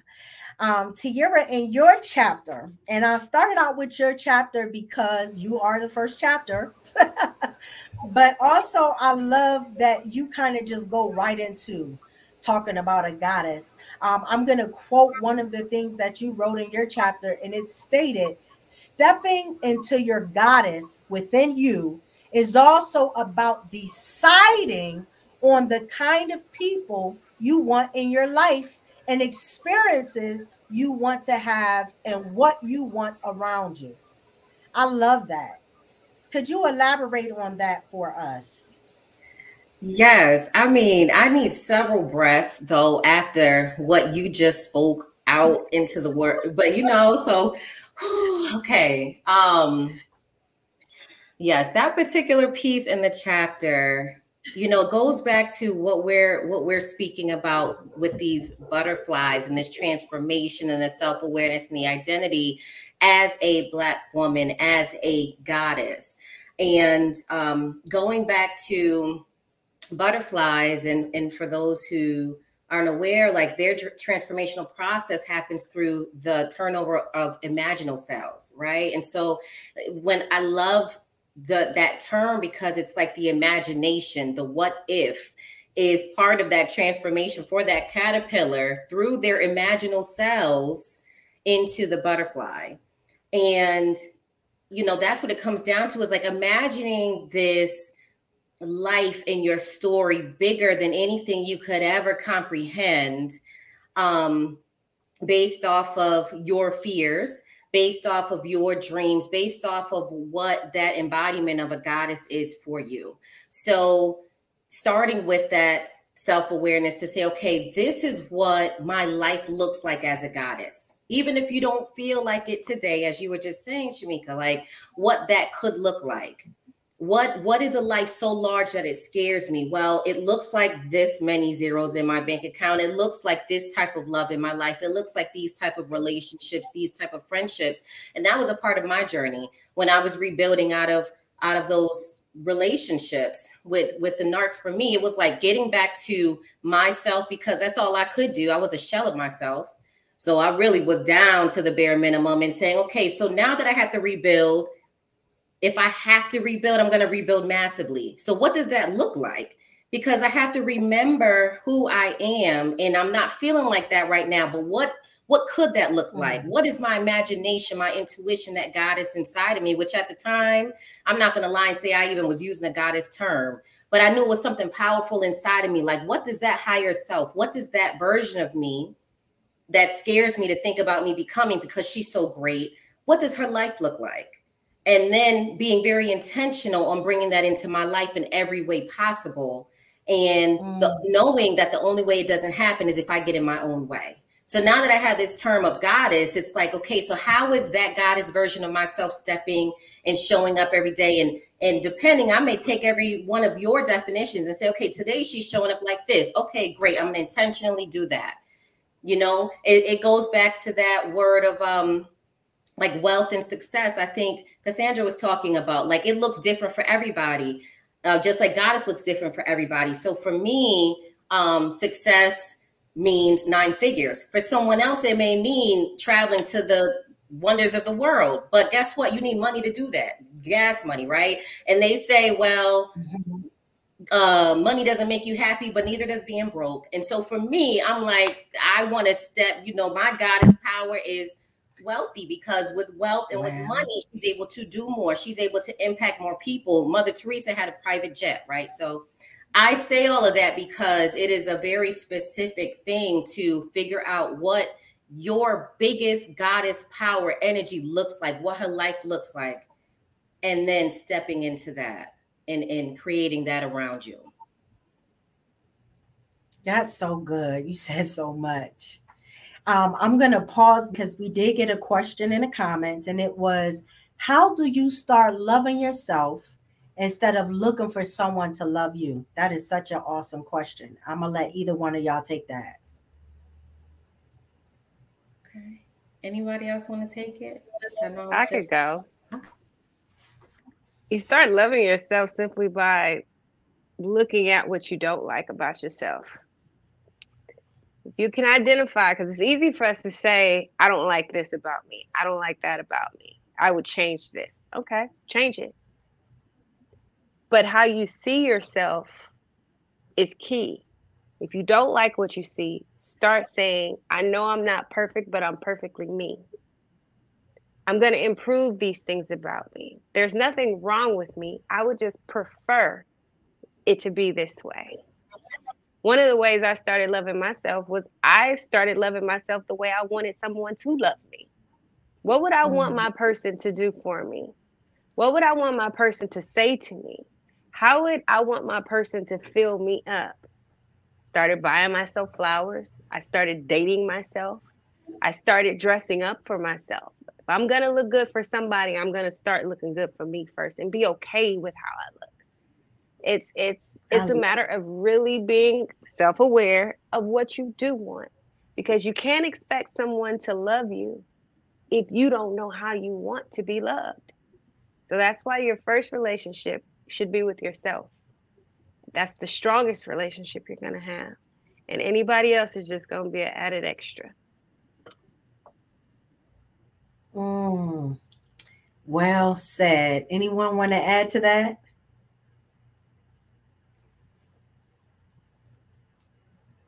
She pretty much summed it up, didn't she, you guys? That was perfectly said.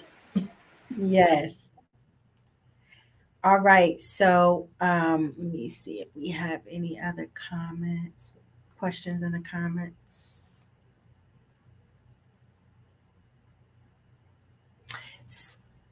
Someone said that us telling our story has given them faith to tell their story. So I'm gonna ask you another question, Tiara, and then we'll move on to Cassandra. You talked about tactics you used to shift your mindset and align it with what you wanted and needed. Talk about your tactics and how they were effective in achieving things in your life and overcoming obstacles. Okay. My tactics. I'll tell you this. Okay. So I remember vividly the day I left my last long-term relationship. I was wearing this facade and I was wearing it well, y'all. Thank God I don't look like what I've been through. And I just remember walking in my house and I literally like shattered at the door after waving to the PTA, like doing all those things, shattered. And I remember wailing on my bed, and the wailing was so strong that I couldn't physically keep still. I was just rolling around my bed. And then I remember, I'm getting chills even remembering that. And I remember something I heard. It wasn't like physical words, or maybe it was, I don't know. But I just remember getting this thing of like, this isn't what I have for you type of feeling or message, right? And I was raised in the church, but I'm spiritual. I'm not religious. I didn't know at the time any scripture, nothing memorized. I couldn't tell you Corinthians with what came first, nothing. But I remember grabbing my Bible that every Black person have in their house, usually, that was gifted to me, with the housewarming. I grabbed the Bible and I remember feeling like, so I was like mad, like, well, what are my promises? Like, I know this life isn't for me. These relationships, this abuse, like I know. So what is for me? What's promised to me? And I remember there were like these little subsections in the front of the Bible. And so I just started pulling the ones for wealth, for prosperity, for abundance, for love, for happiness. And I started writing them down because, again, I didn't know what books they were, right? And I just remember pulling on those. And then I started going back to them every day. So the one that I do go to every day is Ephesians 3:20. To be blessed exceedingly abundantly above and beyond anything you could ever dream or imagine. And I'm like, whoo, okay. And I'm going to declare, and I'm holding you to, okay, God, whatever human name you put on source, divine, I am, Allah, Buddha, I'm holding you to these promises every day. So that was a tactic I needed because I didn't, y'all, I told you I was a shell of myself, right? And that's something that I work with my clients on, is like getting back to that root of something you can hold on to every single day to help you through when things are great, to say, okay, I see it working, and to help you through when things are dark, to say, I'm not going there because I know what's promised to me. And as the mother of nations, as a Black woman, knowing that it's all right to be a goddess, and going back to these original questions we've been asked about, what does that mean to you? Well, now I know that a goddess for me means wealth and abundance and success and love and happiness and all these things that were promised to me.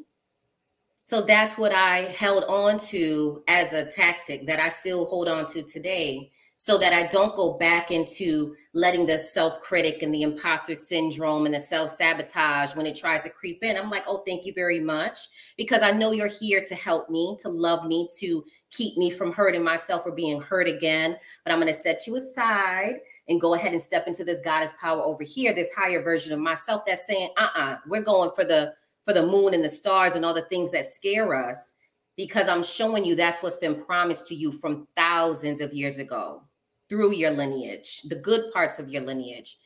I would say other tactics are meditation. I need meditation. I need to connect with that higher self through my meditation. Visualization too. Visualization has always been very important to me as I started to understand what conscious and deliberate co-creation was in my life, and stepping into things that are already mine, that are already all ours, that just hasn't shown up in the physical yet, right? So, and then I would say EFT tapping was important. I tap on everything: weight loss, being, when I need to defluffify, love, money. I tap on everything when I feel the need. Like tapping isn't something I do every day, but it's just when I feel the need. But I would say for sure, going back to Ephesians 3:20, and I had like I said, this piece of paper with these scriptures on them that I wrote in the language that made sense to me. No thou, thou are, because that didn't mean anything to me, but I switched it up to Tierra language so I could pull those promises when I needed them, and the meditation.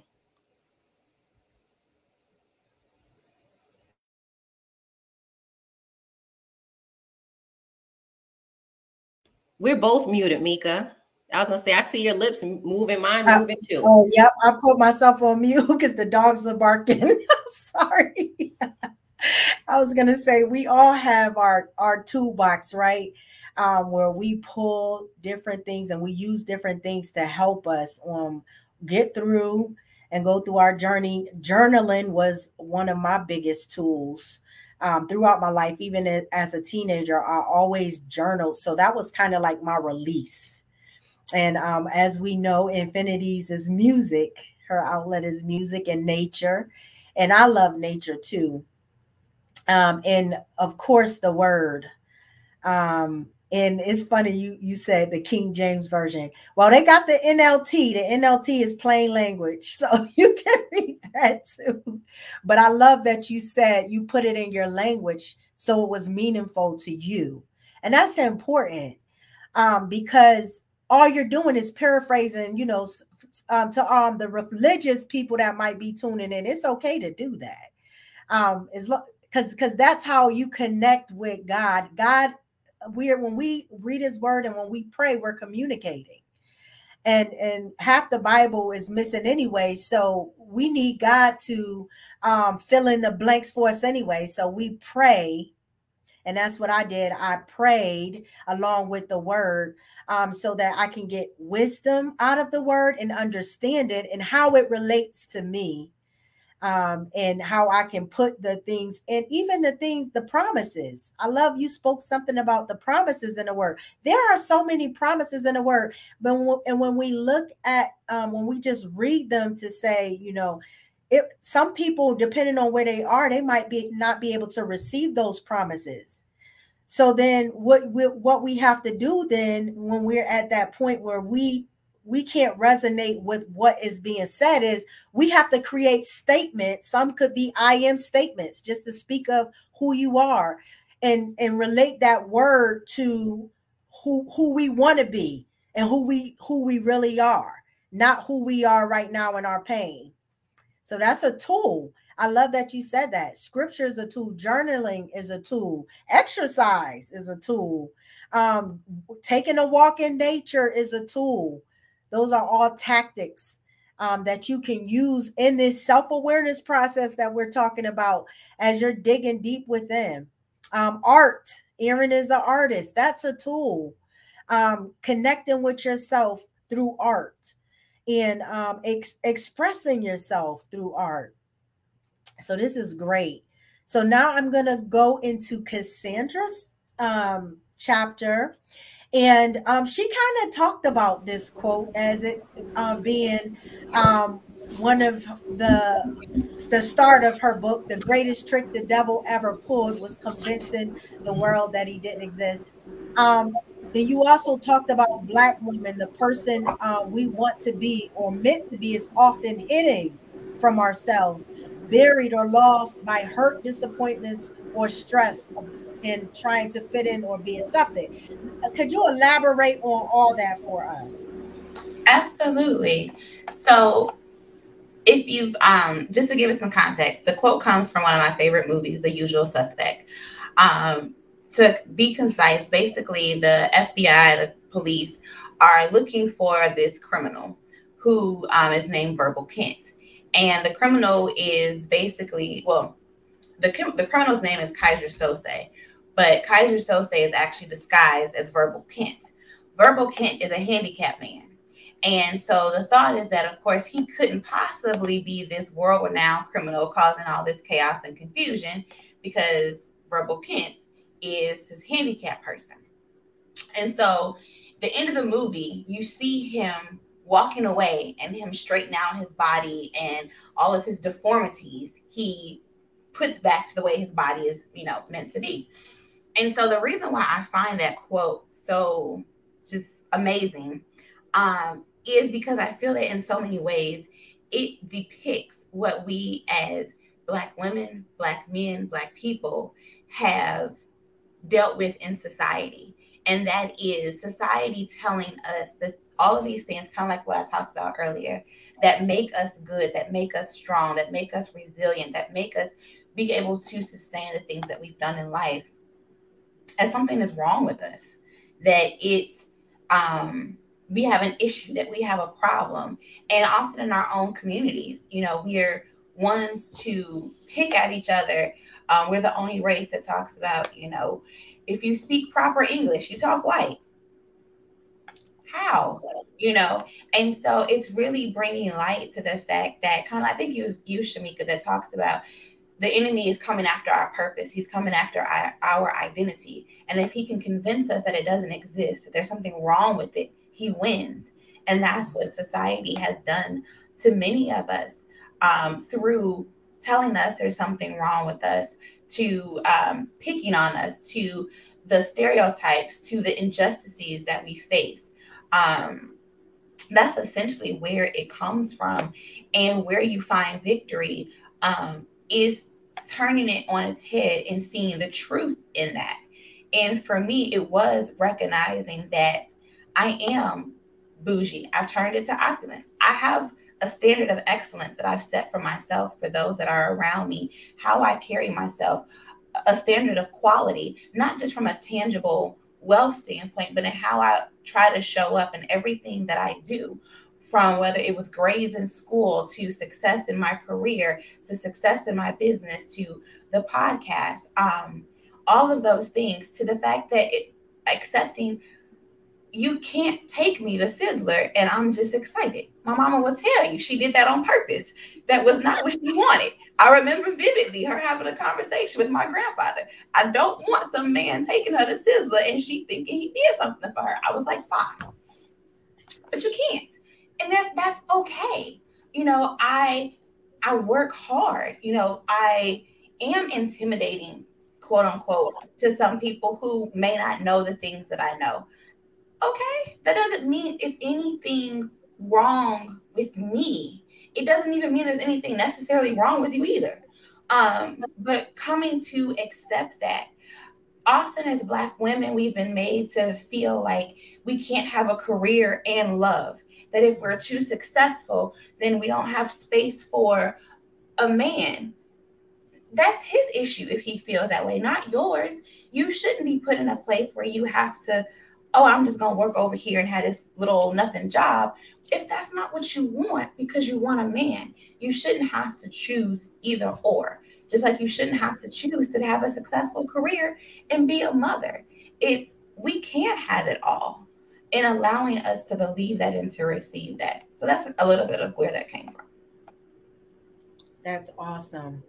And lastly, you've been speaking about it a lot in our discussion. You say opulence and you have your podcast.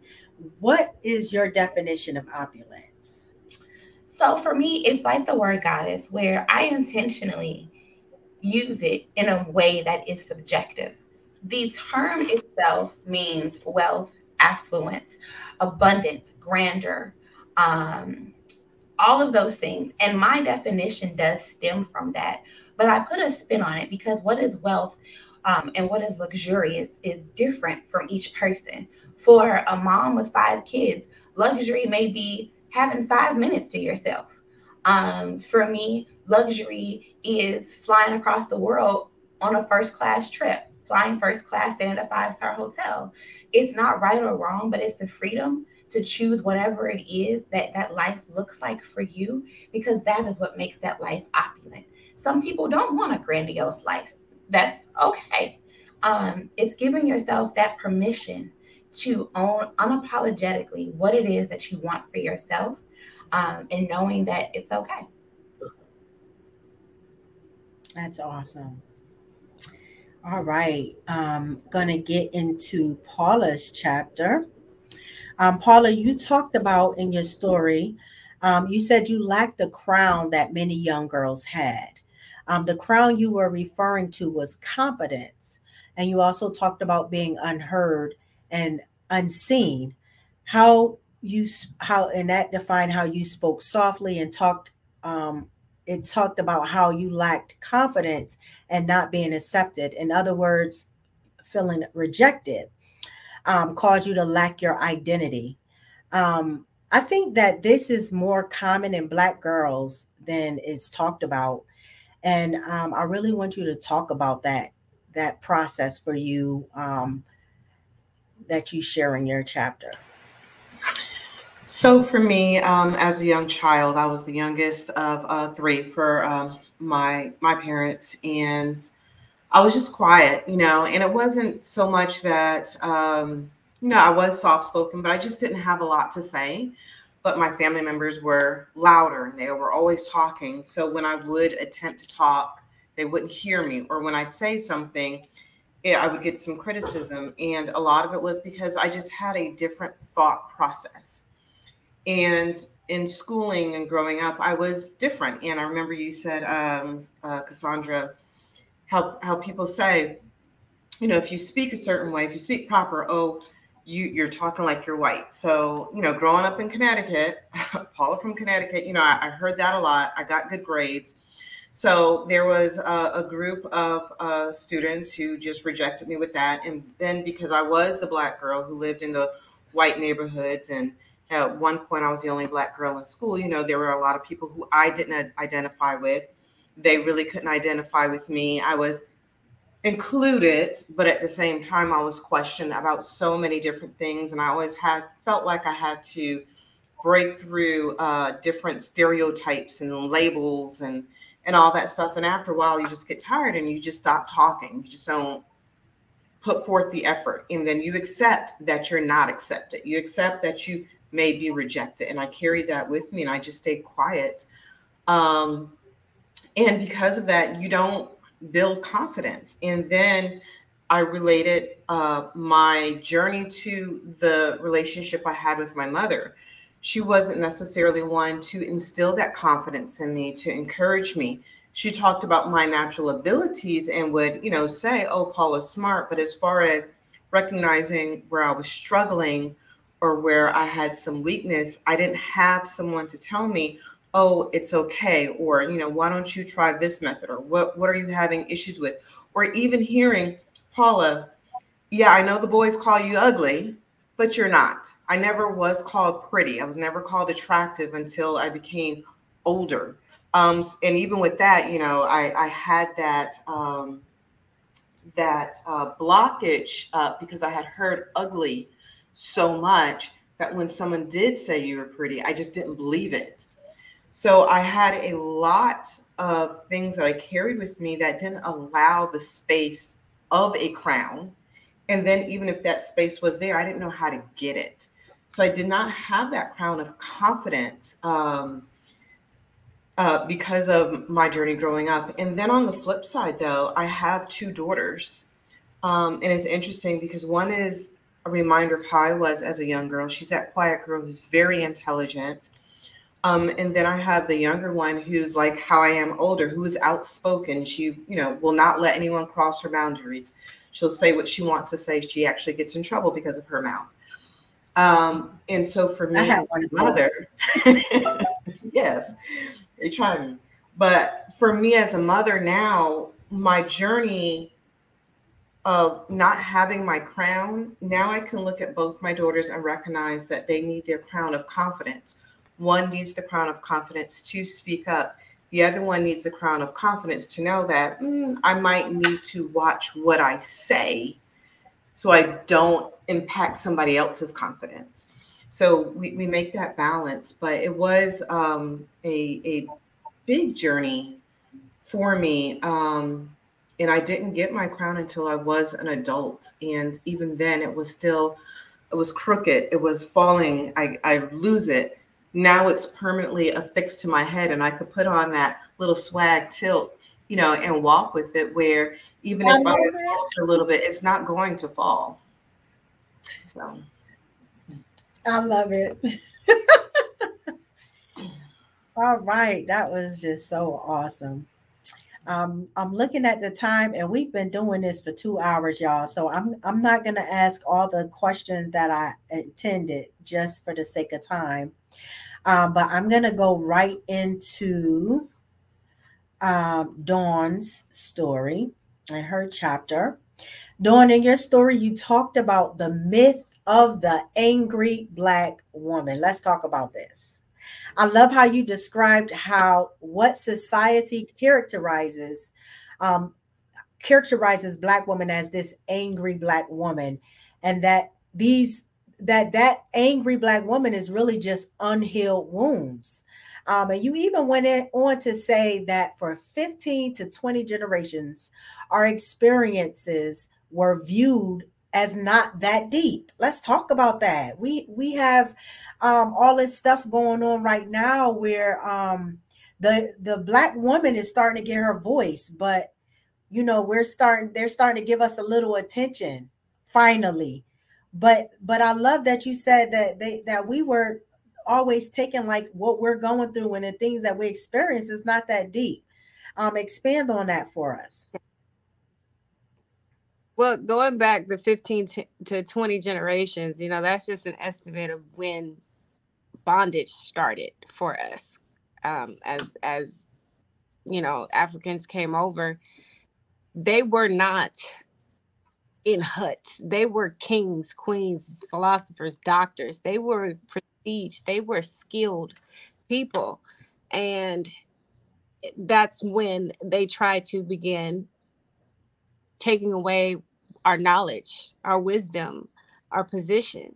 You just said, we're starting to get our voice. We're getting our voices back.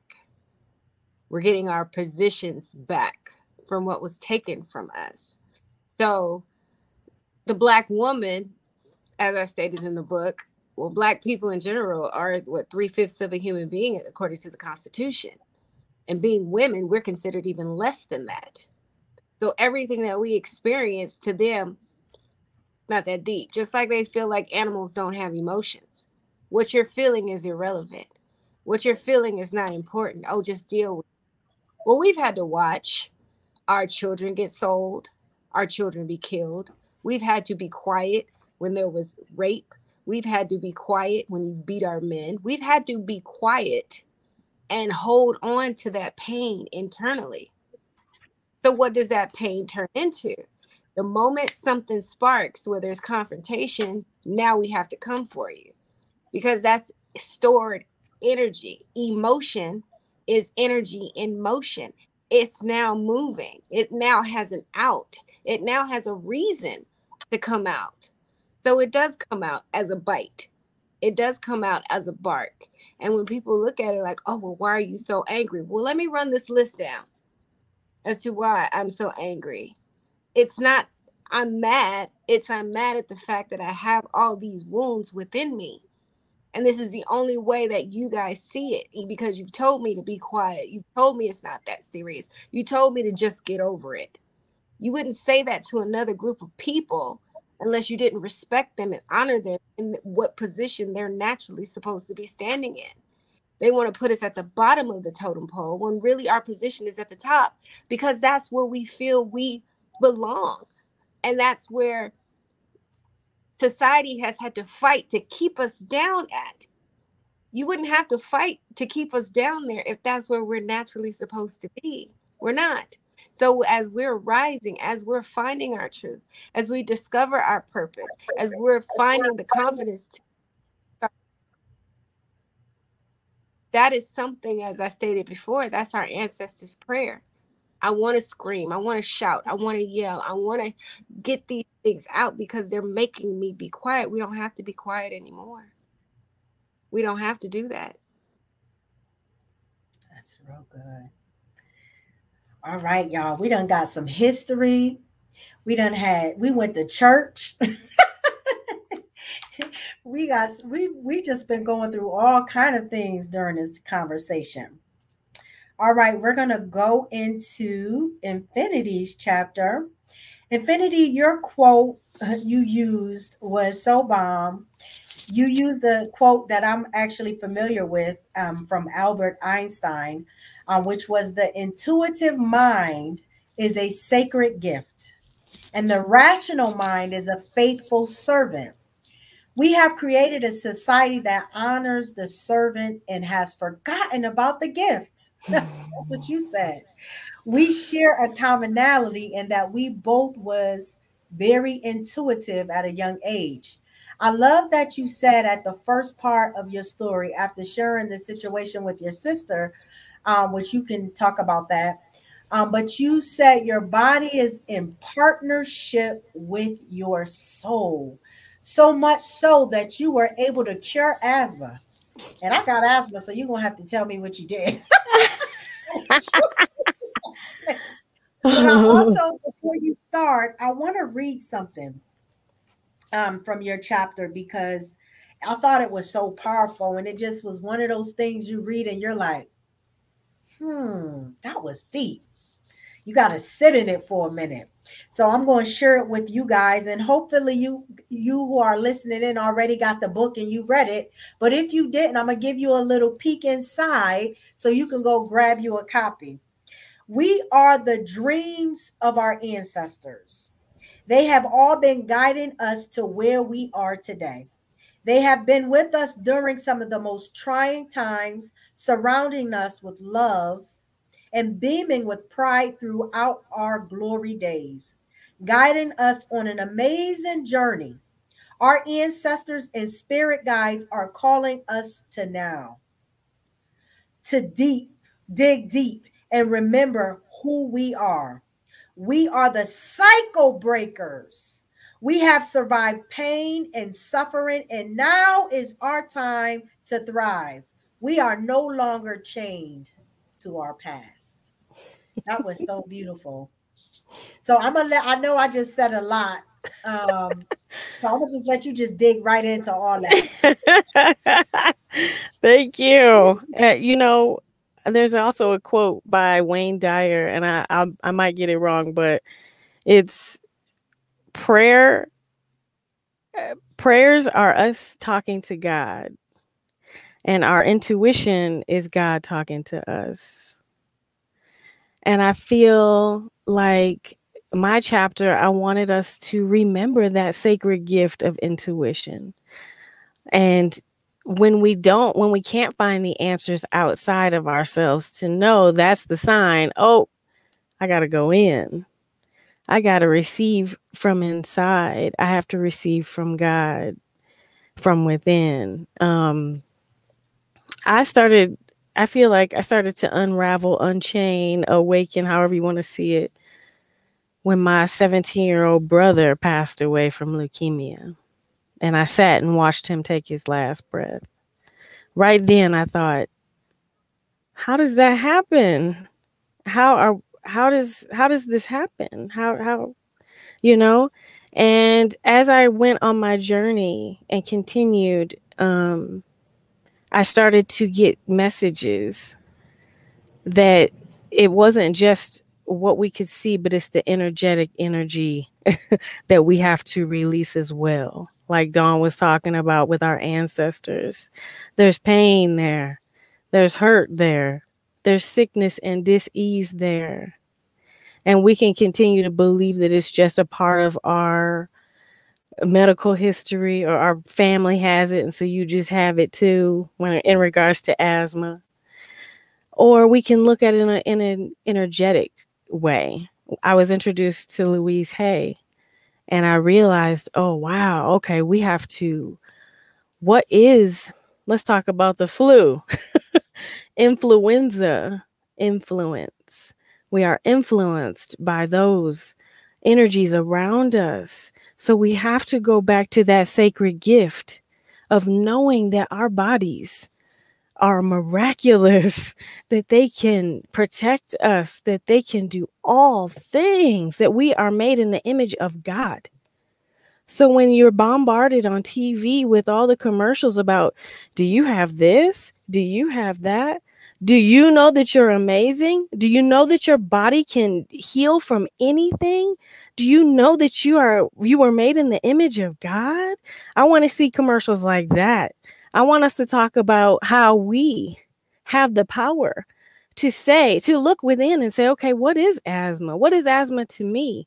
And I went all the way back to the first time I had an asthma attack. And I thought about it, and it was anxiety. I was so anxious as a little girl that I got to a point where I felt like I couldn't breathe. But my mother had asthma, my brother had asthma, and my uncle had asthma, and everybody else. So it was like, okay, well, let's go to the doctor and let's take care of this. But then the doctor wanted me to be on pills forever, and I thought, I'm not doing that. I know my body is capable. And so I need the answers. So let me hit that guidance within and ask for help. And I was introduced to Louise Hay. You Can Heal Your Life. And she got a book full of illnesses, of dis-ease that happens to us from energetic wounds that are not healed within us, of us not taking the power back and looking within and asking, what is this really? What is this really? I also healed myself of fibroid tumors, and I looked, and Louise Hay talks about how it's, pain from a lover, and thinking about hanging on to that within your womb. So I went on a journey to release all that I held within my womb, all that I held, unforgiveness, expecting someone else to know how to love me when I don't know how to love myself. Things like that will then you'll realize, oh my goodness, some of this dis-ease is I created it. But that's all right, because I got the power and I can take it back. I can heal it. Now, I'm not telling people don't go to the doctor, but I'm saying look deeper than what the doctor says, because you've been living in that body forever, for lifetimes, So I realized that asthma, whenever it comes up, because it still does, moments where I feel like I can't breathe, it comes up as take a breath, step back, tune in to your breath. Remember who you are. You can breathe through this. Tap into me, tap into source. I will guide you. I am here. Mm-hmm. Yeah. So intuition is like, This is my jam. I love it. I literally just got chills, y'all. Y'all see how beautiful and powerful these women is we have before you today. Just full of experience, life, energy. I love y'all. So last but not least, we're going to go into Erin's a little bit into her chapter, and then we're going to start doing some closing of this conversation that's going so well. Aaron, your first sentence was, Western society functions with the belief that the experience of suffering comes from anything outside of ourselves. You go on to say, we were taught to blame, to look for a reason of the bad. I love that you said blame steals the sovereignty and our joy. It plants a seed of our subconscious unworthiness in the emotional body and makes us small. That's profound. I'm going to read that again. Blame steals the sovereignty and our joy, and it plants a seed of subconscious unworthiness. That means that mind that really causes you to act and react to things in the emotional body and makes us small. Let me tell you, Erin is just one of those old souls. Like, she been here before. She got so much wisdom in her short life. But go ahead, girl. I'm giving you the floor. Talk to us. Thank you. Yeah, I love that sentence as well. I remember writing it and being like, oh, like, I didn't even know that. Like, I guess, okay. But it's true, because when I started to reflect back on my life and all the people and things and situations that I still am working on not blaming. You know, blame doesn't have to be like, oh, you did this and nah. Blame can be really subtle. You know, it can be this like, man, that was a really, really hard part of my journey. And even that small thought can still take us out of being in full accountability for how we're choosing to show up every day. And I think when you're doing that in like little small places of your life and little different relationships, and you have all these places where you're still kind of like, oh, that thing outside of me is making me act this way, therefore. You got a mixed bag of that. Oh, you're gonna look up, you're gonna be like, dang, why don't I feel good? Why don't I know what I want? Why, like, all these perpetual why questions. I really think that sovereignty, like choosing our own sovereignty and autonomy, experiencing joy, like all of those are consistent things that have to be chosen every single day, you know? And this idea of subconscious unworthiness, it's like when we're still expecting things outside of us to change for us to feel better or for us to change, then we're still telling our inner little girl at that point, like, no, you're not capable. You're not capable of changing your reality because you're still expecting somebody else to do it. You're still expecting your mom to teach you better than you learned. You're still expecting that man or that boy to have done something different when they've showed you that that's not what's going to happen. Like, it's just small little subtle spaces that I think add up. And then you look up and you're like, where did my joy go? Where did my happiness go? So yeah, I think if we can return inward and step out of that consciousness just a little bit every day, then we start to see the gifts that are really around us. The verse that I think of, and I have it actually tattooed down my entire side, is Romans 12:2. Do not conform to this world, but be renewed by the transforming of your mind, so you may discern the good and pleasing will of God. In my opinion, I don't think the Bible need to say nothing else. Like, that's it right there. Change your mind. Change your mind. Change your mind. That is actually my business. That is my business groundwork. That scripture right there. Everything starts with our mind. Yeah. I'm so glad you said that. You see how connected we is, y'all? I love it. I'm sorry to interrupt you. Did you No, have you're anything else? okay. You're okay. That's pretty much it. It's really that idea. If I can change my mind out of blame, if I can change my mind out of anything that doesn't feel good, then my reality outside of me is gonna change. It sounds simple, or Y'all maybe, got that? but it's worth it. It's worth it. That's for sure. Y'all got that? That was a whole bag of jewelry right there. I hope y'all picked it up. For real. All right. So this has been an amazing discussion. Let me just let y'all know, if y'all ain't picked this book up, we done gave y'all some nuggets out the book. We done had a conversation. It speaks to us for itself. Pick the book up.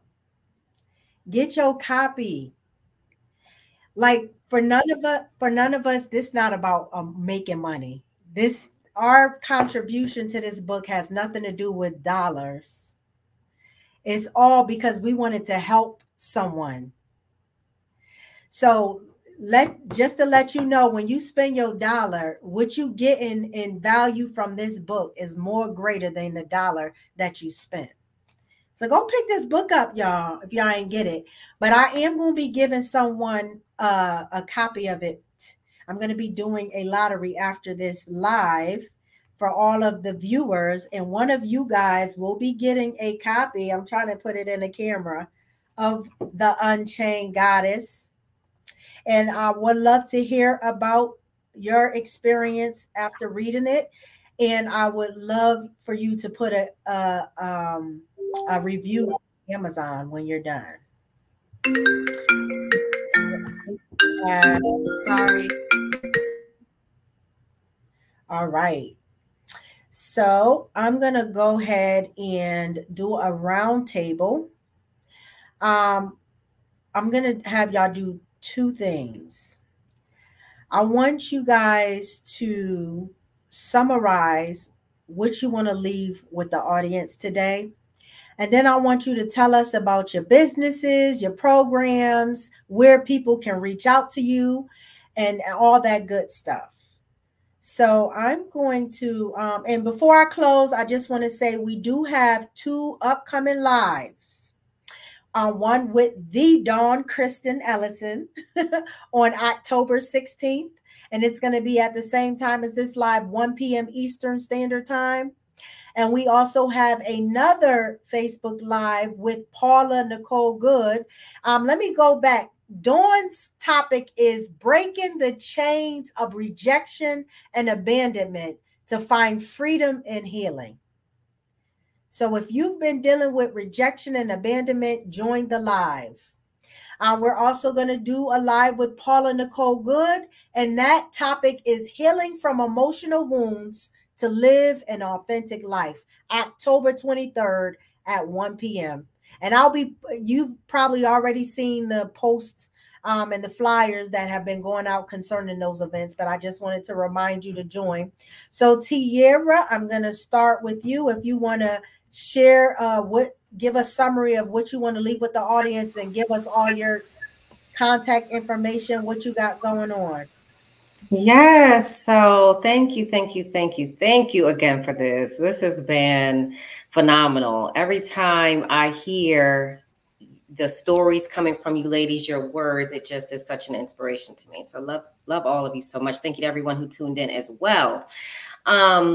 What I would like to leave with the audience is just really tuning back into the idea that it is your right. You deserve to be a goddess without any questions, without any old belief systems, without any thought to the matter of if you are worthy. It is your right. The day you are born, before you are born, you are a goddess. So, ultimately it comes down to figuring out what that means for you individually, understanding to give yourself compassion for all the parts of you that are holding you back from feeling fully able to encompass a goddess or that goddess energy or that power within you. and just, you know, being courageous enough to step into that goddess power for your future self. So I hope everyone, you know, can at least pull a little bit from that. And to at www on as Mika mentioned before with our intros, I work with women who've built successful businesses and they realize that they're handling a beast. And there are many aspects of that business that they just want to kind of step back so they can scale in their business. And so we look at the inner game of entrepreneurship and what that looks like for you individually in your business to reclaim time into your life and really have the freedom and the lifestyle you intended in growing your business. So I look forward to anyone who wants to reach out. I will offer a free deep dive call for anyone. Just you have to mention 360 Health, right? So I can share the love that Shamika has poured onto all of us putting this together today, and we can definitely discuss what that looks like for you and your business. Thank you. Yeah. All right. And I'm going to have Paula Nicole Good share anything you have going on. First, summarize what you want to leave with the audience. So, as we all shared towards the beginning, that the number one way to begin your transformation is to become self-aware. So I just want to leave you with this quote that I share with all my clients. And it's, we cannot change what we are not aware of. And once we are aware, we cannot help but to change. And that is the truth of awareness, because once you realize the why behind who you are, what you do, what you say, you start to have that mirror in front of you, and that reflection is just pointing back to you saying, okay, this is what's happening. What are you going to do? And then you can't help but to do something different. So work on becoming aware. And we've given a lot of tips for how you can become aware of yourself so you can become your true, authentic self. As far as reaching out to me, you can find me anywhere based on my name, Paula Nicole Good. I use that name across all social medias, my website, paulanicolegood.com. And see, IG, Facebook, YouTube, and I even have LinkedIn as well. So you can reach out to me, DMs, email. I'm very responsive. You can reach out to me. And just like Tiara says, you know, you mentioned 360. I'll give you a free discovery session. And my goal is to help women with transforming themselves by getting down into your deep emotional wounds, the things of the past that are holding you back. Oftentimes, we realize when we get into relationships that we have certain triggers. We don't know why we keep having these bad relationships, or there are relationships that cause us some hurt, some pain, some wounds, whether it's romantic, family, friends, professional. And the goal that I have for all my clients is to become aware of those wounds so that we can transform and you can begin living your most authentic life. So please reach out to me if you are ready to start that journey. That's awesome. I'm loving y'all love giving out freebies. I love it. All right, Dawn, summarize what you want to leave with the audience and give us your contact information, any programs and things that you might have going on. The one thing that I would love to always leave with people is start your healing process. And when I say that and people have that confusion, well, how do I start? Start from where you are and grow from there.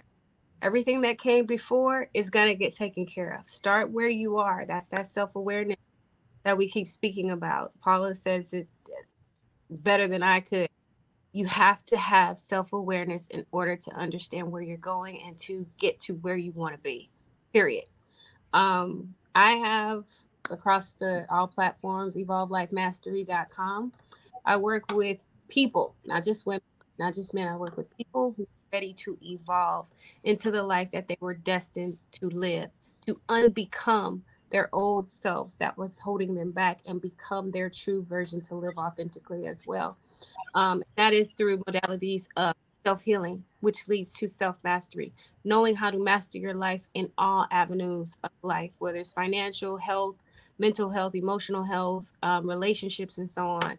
It is true self-mastery to become the master of this life you've been blessed with. Every Wednesday, I host a group coaching session for people who are not just yet ready to do one-on-one coaching. It is through Zoom, which is also connected to a Facebook page. They can register on evolvelifemastery.com.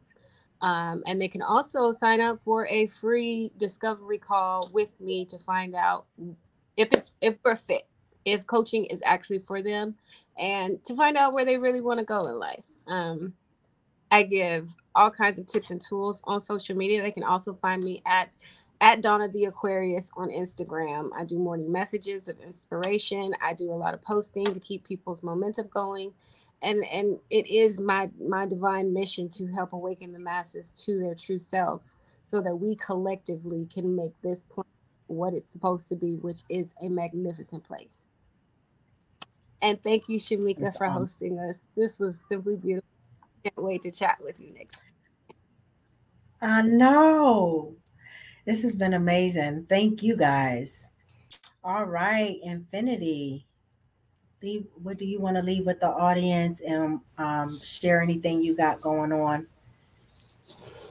Okay. As far as what I'd like to share is it goes with everyone as far as self-awareness, because it really is truly the first step to stepping into your divinity and living your life goddess powered, really living your life in love, focusing on stepping out in love. You can find me on Instagram at Infinity Jones with an I, and also my website, themysteriesgone.com. And that has everything, stuff about me and stuff about my band.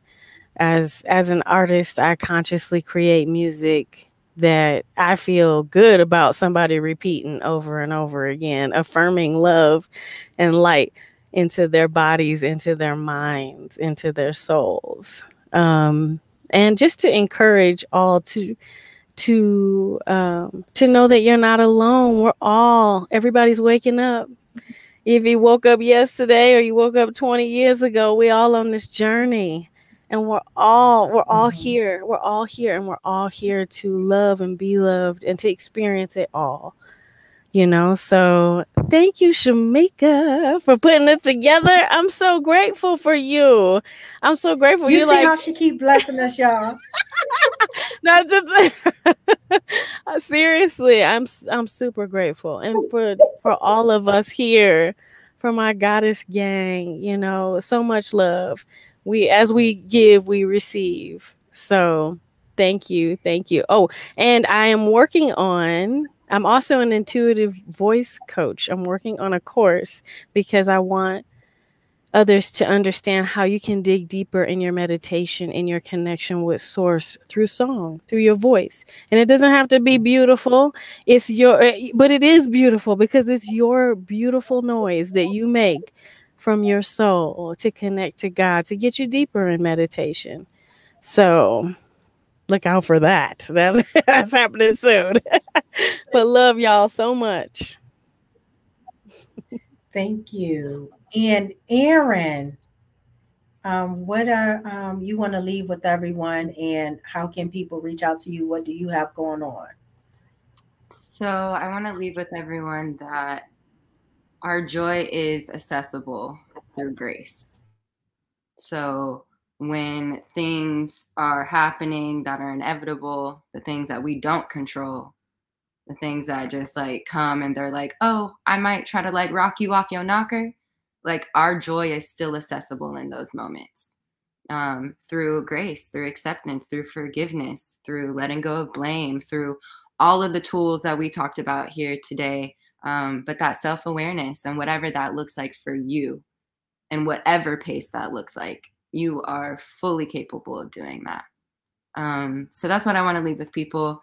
In regards to getting in contact with me, my Instagram is Aaron My Lungs, so Aaron My Lungs, and my website is AaronAshleyDeGroff.com. on my website, you can access my art, you can access personal bookings. In regards to things I have coming up, if you're in LA or near LA, or if you want to come to LA, or if you want a online session, I host Wednesday classes for an activity called Human Connection. Essentially the idea of dropping into the present moment with your partner on stage or on a Zoom call. Using present statements only, no questions, repeating everything 3 times, really moving you into your heart space. It's an exercise that has changed my life and helped me do all the things that we've talked about here on this call today. But yes, that is where you can find me. And thank you, Shamika. Thank you, lovely, beautiful goddesses and women. Like y'all, I hope you know that I really feel so blessed by spirit to have just be in proximity to all of you. Like y'all are my medicine in my life right now. And I'm just like, what? Like God gifted me all of you. Like I can call any of you for very specific things in my life right now and be like, so what do you think I should do? So thank you all so much. I love you guys.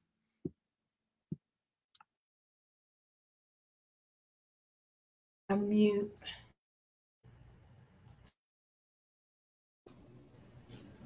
I'm sorry, I was trying to unmute, my screen froze. I love you too, Aaron. I'm like, I feel the same way, and I'm trying to pull up Cassandra. You were only last because for some reason I didn't have your stuff, so I was trying to sneak it in while everybody was talking. But it's all good because what I'm doing, I'm trying to be professional. But what I'm going to do anyway is I'm going to be posting everybody's information online anyway. So if you didn't get a chance to see it on the screen and write it down, you can do so. You'll be able to see it on the different things that I'm streaming this on. So you'll see it on the group and you'll see it on my business page. Cassandra, if you want to leave the audience with the last, your last, am I freezing up? Okay. Not you. Okay. Share what you want to leave with the audience and give them your contact information and anything you might have going on. Okay, sure. What I wanted to leave is actually a section in my chapter of the book. And it says, not everyone will appreciate your value. You cannot be everyone's glass of champagne any more than they can be yours. Only a select few have the privilege to appreciate your worth and value. The world needs all of our Black girl magic. It needs our drive, ambition, and the standards of excellence that have helped us to change the status quo. The world needs us in positions to make more room for us and rooms filled with us. Our daughters, nieces, goddaughters need to know that there is no limit to what they can achieve. And I just wanted to leave that as a reminder, no matter where you are in life, whatever you're going through, the world needs you, and to step up into the place of excellence and let the world see all of you shine. You can reach me at Cassandra Alexis. Is my website. My email is cassandra@cassandraalexis.com. You can find me on social media at the Cassandra Alexis across Instagram, Facebook, and Twitter. You can also check out the podcast Crowned Opulence. New episodes drop every Sunday. We will be actually dropping a podcast with the Unchained Goddesses next Sunday. So be on the lookout for that amazing conversation. Anyone that is looking for help on their business, marketing their value, their marketing strategy, I would be more than happy and willing to talk to you about that. One of my beliefs is the way that you create your own tables in life is through entrepreneurship. And I am very passionate about helping Black women to achieve that in their lives. So if I could ever be of any assistance to anyone that is listening to this conversation, definitely feel free to reach out to me and let's chat about your business. Thank you, Ms. Shamika. All right. Thank you. Well, I'm going to leave you guys something that I wrote in my chapter as well, because I think it summarizes our discussion coincidentally. And this is what it says. My message to you is you already have everything in you to overcome, to cancel word curses, generational curses, and change the trajectory of your life so you are living authentically, passionately, wholeheartedly, and purposely. Dig within. This Unchained Goddess is all about you becoming who you were destined to be. So I hope that you guys have will leave this Facebook Live inspired, empowered, and ready to take the chains off, ready to do the self-awareness work so that you can unleash the goddess within. I love you guys. Peace and love, and thank you for tuning in. God bless.